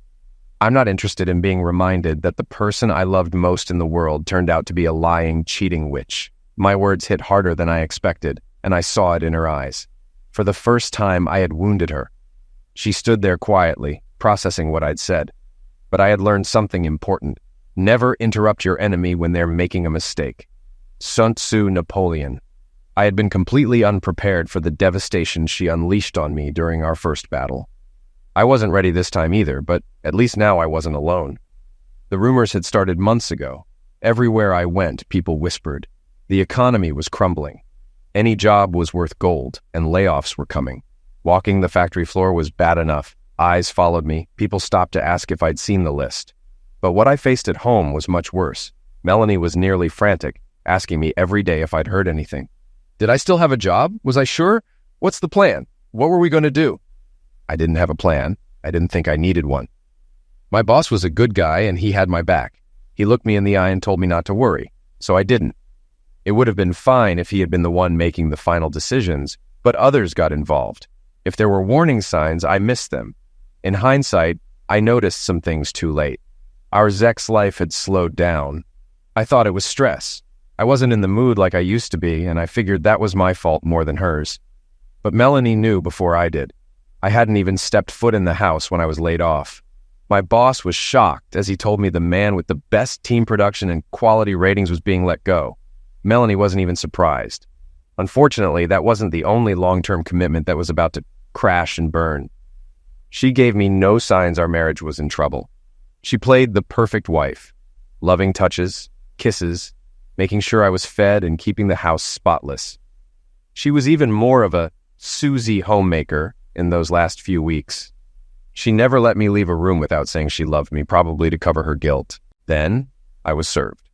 While waiting in line for company-provided outplacement services, I came home to find the locks changed, my clothes boxed up in the driveway, and another copy of the restraining order neatly placed on top. My severance package should have lasted months, but I had to make a choice. Use what little money I had left to fight the divorce and for custody of my daughter, or to survive. I chose to fight, but I was outmatched. Lawyers, psychologists, judges, they all decided I was mentally abusive, unfit to parent, and without the means to care for a child. I was worthless. They wrote it down, all official-like. The final blow came when I had one last desperate idea. If I could just talk to April face-to-face, she'd listen. At 9 years old, she was old enough to say she loved me and wanted to see me, that we were like two peas in a pod. So I stood behind the bushes, staring at what used to be my home, hoping to catch a glimpse of her. That's when I saw them for the first time. My wife, my daughter, and the company's vice president of operations. He was the son of the company's founder, a womanizer, an arrogant idiot, and one of the worst business managers I'd ever seen. But his old man was respected and everyone was loyal to him. The only life in ruins was mine and I was nobody. They all said so. He was an odd-looking man, 10 years older than me, with a growing gut, a big bank account, and my ready-made family. I admit my description was biased by my hatred. He wasn't deformed or anything, but all I could see was ugliness. That night I took my first real drink. Not my first ever, but the first one I took to drown my pain. It was a long drink. It lasted a year. It might have lasted forever, but I saw her one more time. I was wandering the streets, disheveled, unshaven, in dirty clothes, with a stench that preceded me wherever I went. I was just a few weeks from being homeless, if you could call my decaying studio apartment in a near-condemned pre-war building a home. She was coming out of a boutique downtown, bags weighing her down as she searched her designer purse for the keys to her luxury SUV. I must have scared her. In fact, I know I did. She was frozen for a moment, unsure whether to protect her things or her body. The drunken haze that shielded me from reality meant she was in no danger from me. It took me way too long to recognize her. Her shocked, "Oh my God," and the way she covered her mouth before speeding off finally registered minutes later. A few minutes after that, I stole a beer from a convenience store. That's why I was looking for the bottle opener. I was too stupid to grab a bottle with a twist-off cap, and Melanie had rearranged the kitchen again for no good reason. I couldn't find the opener. After breaking a bottle and dumping out almost all the drawers onto the floor, I found it. But there was no Melanie. It wasn't our home anymore. And the opener was right where I left it, where it should have been. Everything was in its place. I quit drinking that day and left town the next, with a backpack holding everything I owned and just under $50. It wasn't hard to stop. I wasn't in booze dependent. I was a broken man hiding in a bottle and failing miserably. Is everything an inspirational quote with you now? Not always. Not everything is inspiring. Sometimes things are just a reminder of where we've been. What the hell, Braden? What does that even mean? I have no clue what it means to you, but honestly, I have no interest in explaining what anything means to me, especially to you. The first time I wandered for 18 months, I walked, hitchhiked, and occasionally took a bus. I worked random jobs until I had enough cash to move on. Money was tight, but I was fully aware of my surroundings. I set up camp wherever I ended up. There was always somewhere to sleep, shower, and grab a meal. I indulged in anything interesting I found at used bookstores, buying a dozen books for the price of one movie ticket. So I read. I wrote down whatever I wanted to remember and how I was feeling in an old spiral notebook, a diary of pain and discovery. I kept up with world events through discarded newspapers. They were often outdated, but the news didn't really affect me anyway. I talked to people, mostly listened. People love to talk, and I was a good listener. I splurged once on a well-used digital camera from a pawn shop. I took pictures to remember the places I'd been, people I'd met, and later in my journey, things that inspired me. Once a month, for about $5, a pharmacy would transfer my pictures from the memory card to a CD. After a year and a half, I settled in a small, dusty town in the middle of the country. I got my first full-time job since the divorce, working in a warehouse at a fertilizer factory. By day, I hauled manure. By night, I went to my rented room above a garage to read and write. I swapped my notebook for a used laptop and spent my free time at the library, using their internet to upload my thoughts and photos to a blog. People followed me and commented anonymously. While I wrote as a form of therapy, I enjoyed knowing people cared about what I had to say. I enjoyed it a lot. Melanie paused at the only photo I had from my old life, a strip of pictures from a booth at an amusement park. April was 4, her ponytail tied with pink ribbons, and her new earrings sparkling with fake diamonds. The bright flash couldn't outshine the smiles on our faces. The first photo was surprised, the second silly, and the last one filled with genuine laughter. "I could help you reconnect with her," Melanie said quietly. "Oh, so you're close. You know all about your daughter's life?" I could see her trying to gauge what I knew. It must have been hard for her not to have the upper hand for once. "You should be proud. She's turned out just like you," I said with a grin, watching her reaction. She was taken aback. There was shock in her eyes, and something else, maybe regret. She stared at the photo again, maybe realizing it didn't match her memories or what she'd been told. Hard to say, as she didn't comment. In my past life, I never thought of myself as a writer. I was a production supervisor at a big manufacturing company, a job I'd climbed the ranks to after 4 promotions. Writing had never been on my radar. But that didn't stop an online men's magazine from listing my blog as one of the best on the web. Soon, they offered me a monthly, then a weekly column. The pay wasn't great, but it opened doors. 2 years later, an email from a publishing company caught me off guard. They wanted more of my work, though I hadn't written a book. I sent them a chaotic collection of essays, and they paired me with an editor who asked for a first chapter on how my journey began. So I shared my story for the first time. Then, nothing happened for a few years. I assumed it wasn't good enough, but I kept writing. My column's popularity grew, the money got better, but I was bored. So I left again, this time heading to Europe. There are no hostels for 35-year-old men, no cheap train tickets, but I traveled the continent as frugally as I could. I saw places I'd only read about in textbooks or seen on TV. I visited historical sites and soaked in traditions. I didn't stop. From Europe, I made my way to the Middle East, then India. I spent 3 months in Asia, immersing myself in new languages, cultures, and food. That's where I saw true poverty, not the kind I'd once cursed. But the people were the same. Everywhere, people liked to talk. After 14 months, I was ready to return to the US when another email arrived, with a preview of my book cover attached. That's when things got interesting. I flew home to a whirlwind of agents, editors, publishers, and lawyers. My column's growing popularity had sparked interest in my book, and I leveraged that buzz to negotiate a raise from the magazine based on a complicated ad revenue formula. It was more than I'd ever made and enough to be content. So I returned to my hometown to start fresh, in the place I had grown up and missed. Unfortunately, my book's release met with an average response, far from what some had hoped for. I wasn't surprised. Most of my sales probably came from my loyal blog and column followers, but the lukewarm reception likely meant my writing career would end before it truly began. Then he went on television and called my first chapter a bunch of lies. A local reporter from my hometown asked him the questions. Was the story in my book really true? Had he taken my job, stolen my wife and daughter, and spread lies about me in court? He could have said nothing. He should have said nothing, but he didn't. In most places, the story barely caused a stir. But in my hometown, the son of a wealthy businessman and the ex-wife of an author made for juicy gossip. Whether out of embarrassment or arrogance, he overplayed his hand. He sued me for libel and defamation. That was all the publishing company needed. They had already invested time and money vetting my book, and even more in editing, design, production, and distribution. So when the opportunity came to recoup some of that investment, they jumped on it. They unleashed a team of high-priced lawyers and PR professionals on my former employer. I watched from the sidelines. This wasn't about him and me. It was about controversy and the free publicity that followed. His actions stirred up interest, and my book shot up the bestseller lists. Funny how life works. Some people just don't know when to quit. Did you hear the board asked for his resignation? Nope, I hadn't heard. I'm surprised he lasted this long, though. Productivity dropped 21% after his genius cuts that first year, and another 18% the next. Sales were down, morale was down. Your idiot husband was never good at running anything. I wasn't shocked that she didn't rush to defend him. She had never taken a bullet for me either. Why do I feel like you already knew? I added, looking at her. Because you're cold, calculating, and heartless, I continued. It's really too bad, though. From the papers I just signed for Julie, I think he's going to need that paycheck. That was your lawyer, I said, leaning back. She's not my anything, and she's not a lawyer. She's a paralegal. She works for the firm representing my publisher. I nodded.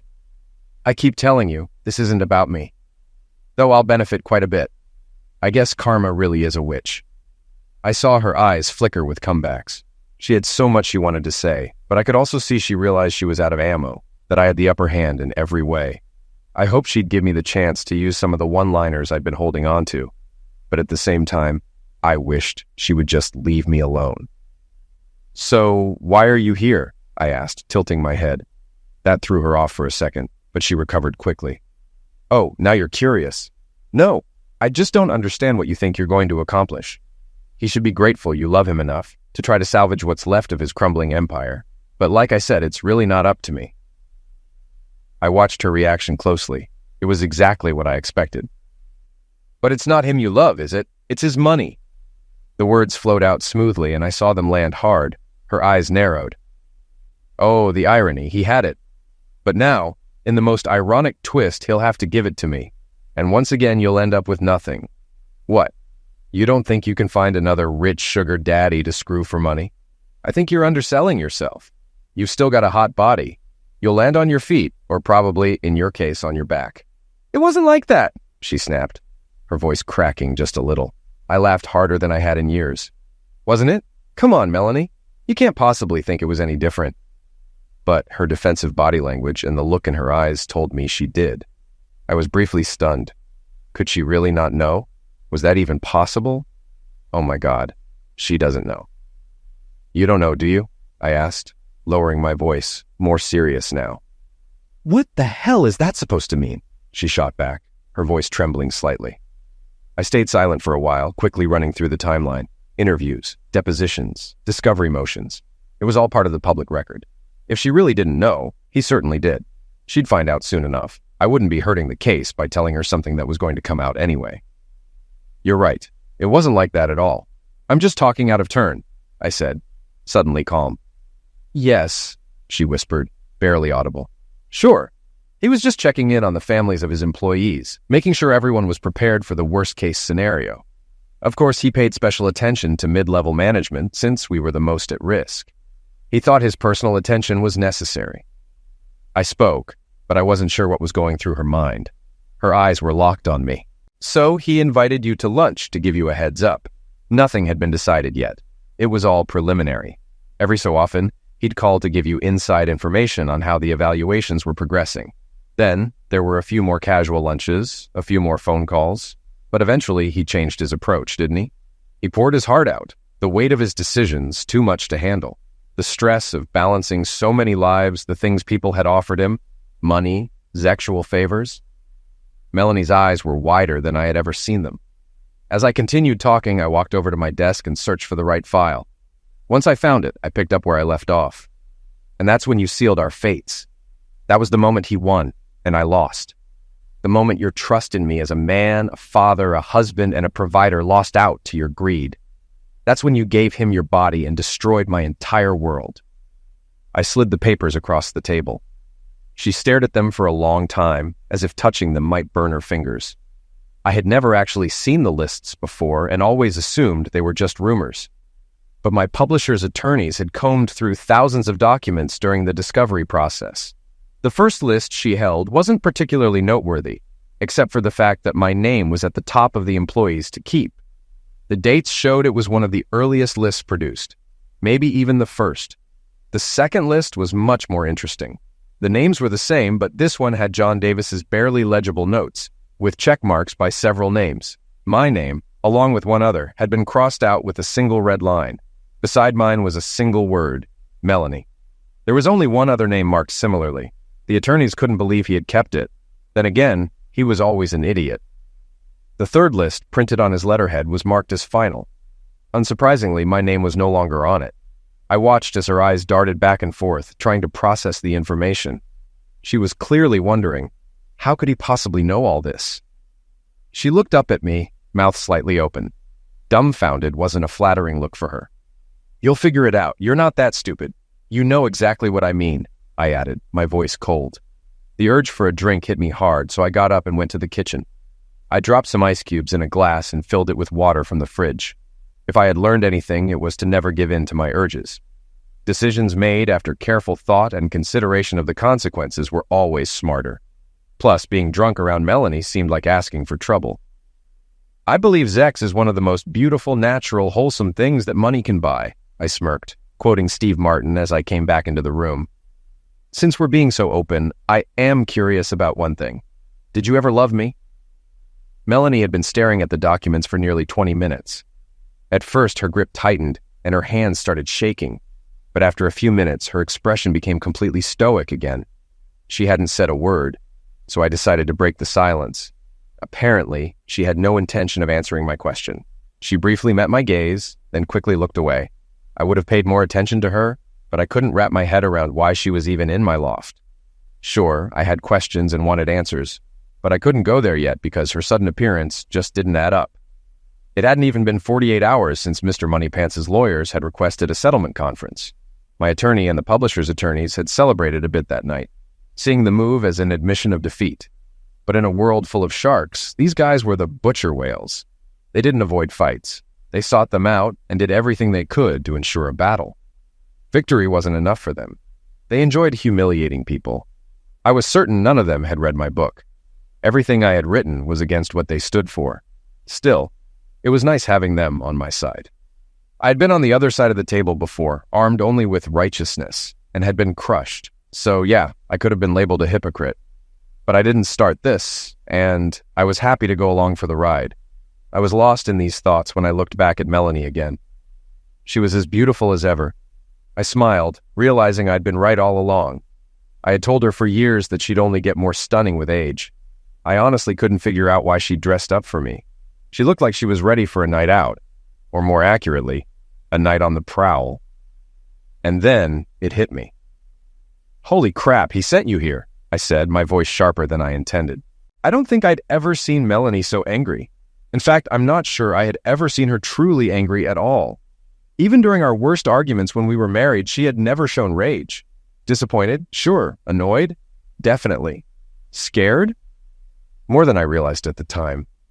That was why her cheating had been such a devastating blow.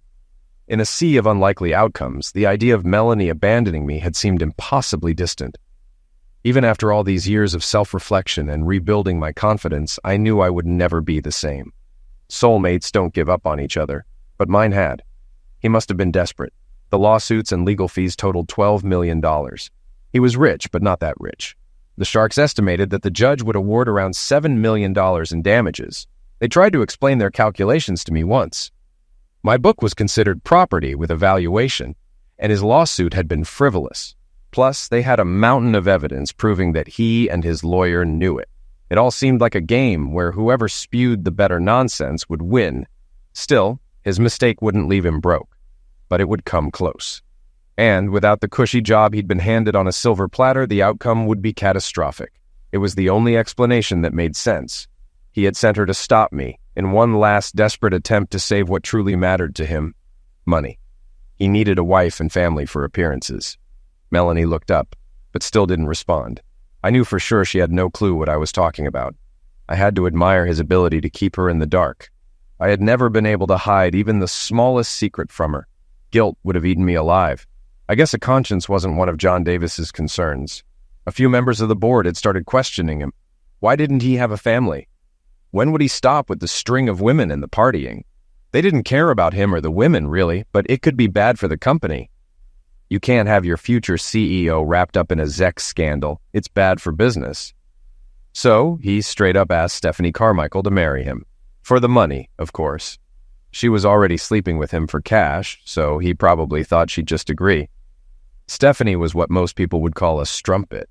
At least that was the rumor around the plant, and her husband David was what I called a fool. I never had direct knowledge of their situation, but I had heard the stories. Rumors are often just that, but with them, I believed it.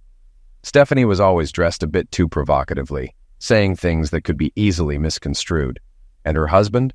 Always bragging about what a hot piece of work his wife was, practically begging other guys to admit they were checking her out. She was good looking for a former dancer, if the rumors were true. Those wild stories, one-night stands, parties, swinging, even photos and videos on the internet, seemed plausible with them. I didn't know if any of it was real, but I knew this.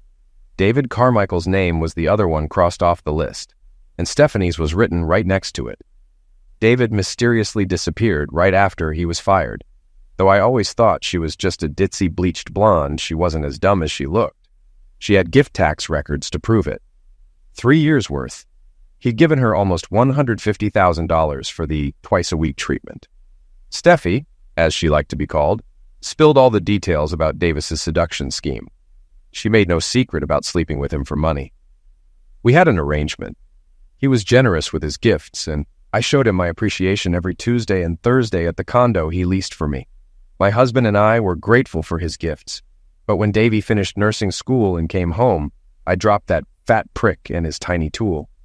She also had no problem explaining why Davis continued to mess around on the side for years after he married Melanie. I looked directly at Melanie as I delivered the next line. Apparently he was looking for something he wasn't getting at home, like heads. I wasn't sure Steffi had been telling the truth, until I saw Melanie's reaction. Then I knew. Of course, Steffi could have made it up, but It didn't sound like the Melanie I married. Still, I could tell Melanie was close to losing it. She hadn't spoken in almost an hour, and if I was ever going to get my revenge, it had to happen soon. "So what did he tell you when he sent you here?" I asked, leaning forward, sensing her breaking point. "He told me to get you to stop the lawsuits by any means necessary," she said, her voice low, almost defeated. "Does he pimp you out often? Or just when his fortune's on the line?" "He's not my pimp," she snapped. "He's my husband." "Hey, no judgment here. I know firsthand what that tight little body of yours can do to a man. It makes you believe things that just aren't true. So when do we get to the by any means necessary part? Because, to be honest, this persuasive argument is getting a bit dull." "What's it going to take?" she asked, her words hollow without any real conviction. For the first time, I allowed myself a small moment of pity for her. It was hard for me to understand. How could someone so beautiful, so full of life, lack so much self-worth?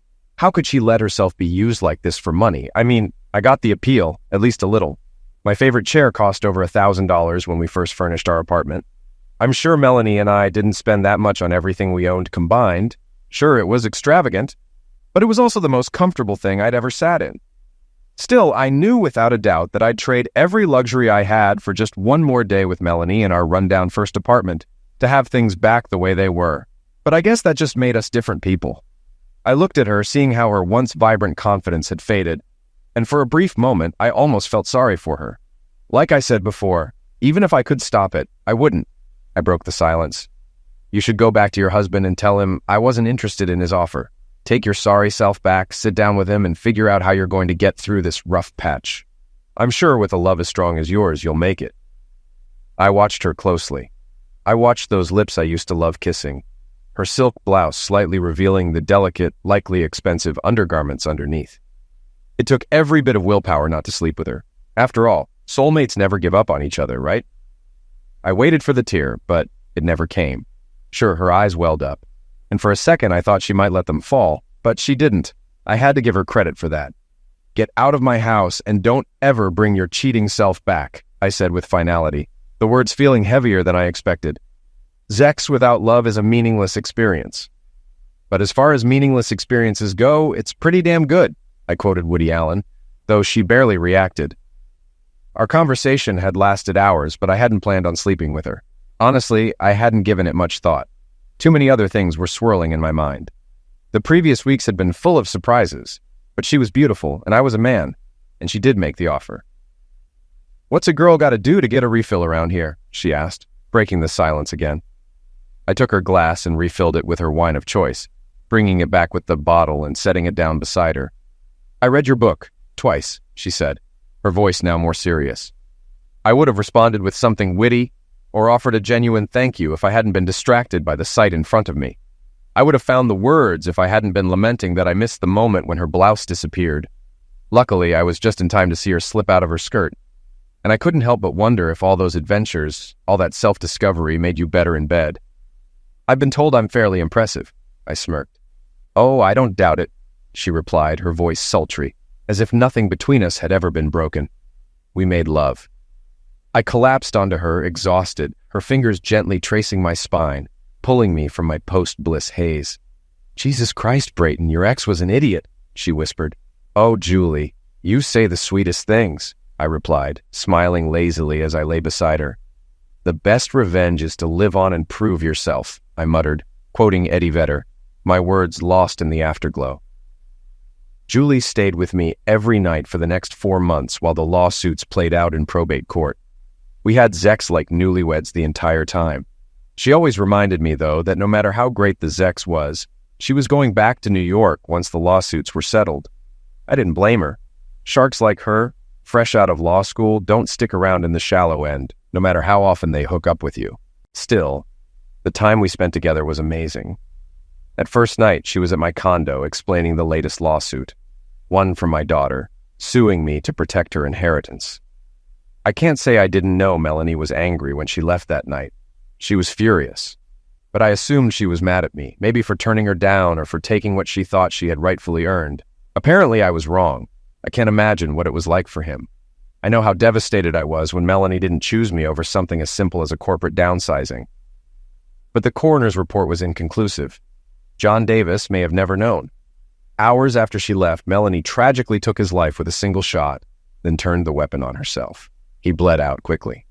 They said she likely died instantly, but no one could say for sure if he lived long enough to realize she'd rather eliminate herself than have sex with him once he was poor.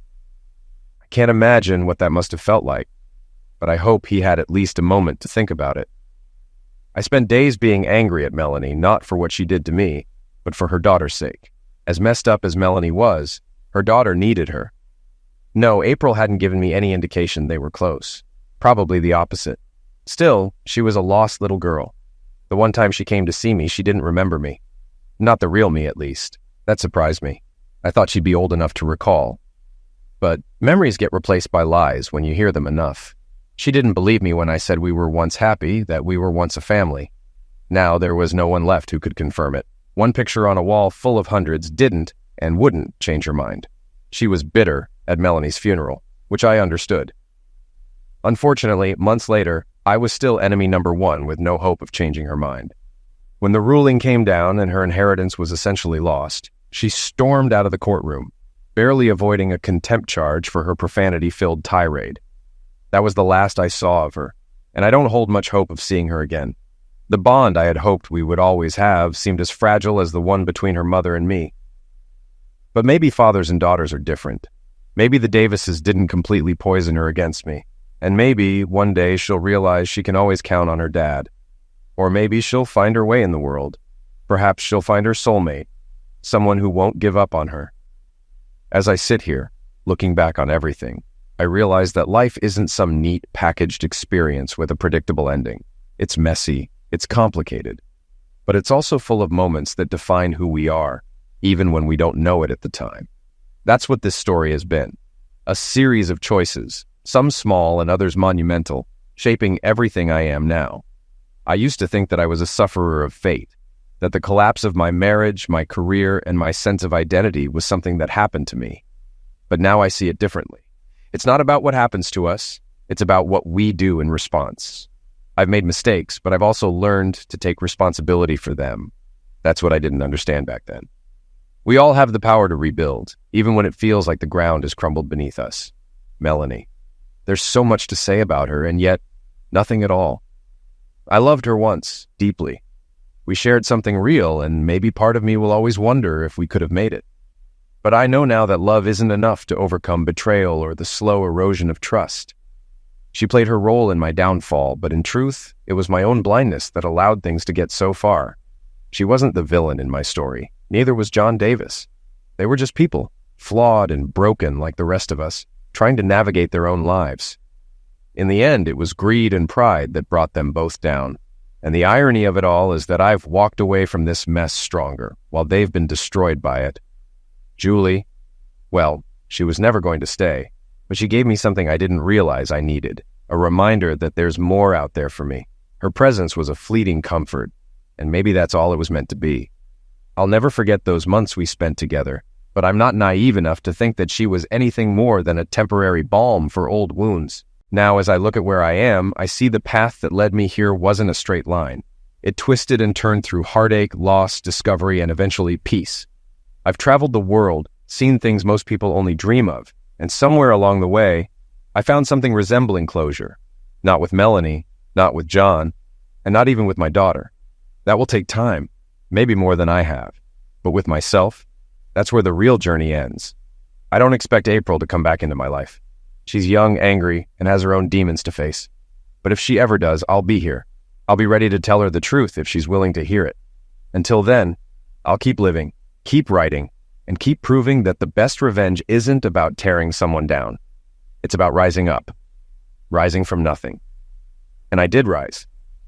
From the ashes of a life I thought I had lost, I've built something new, something strong.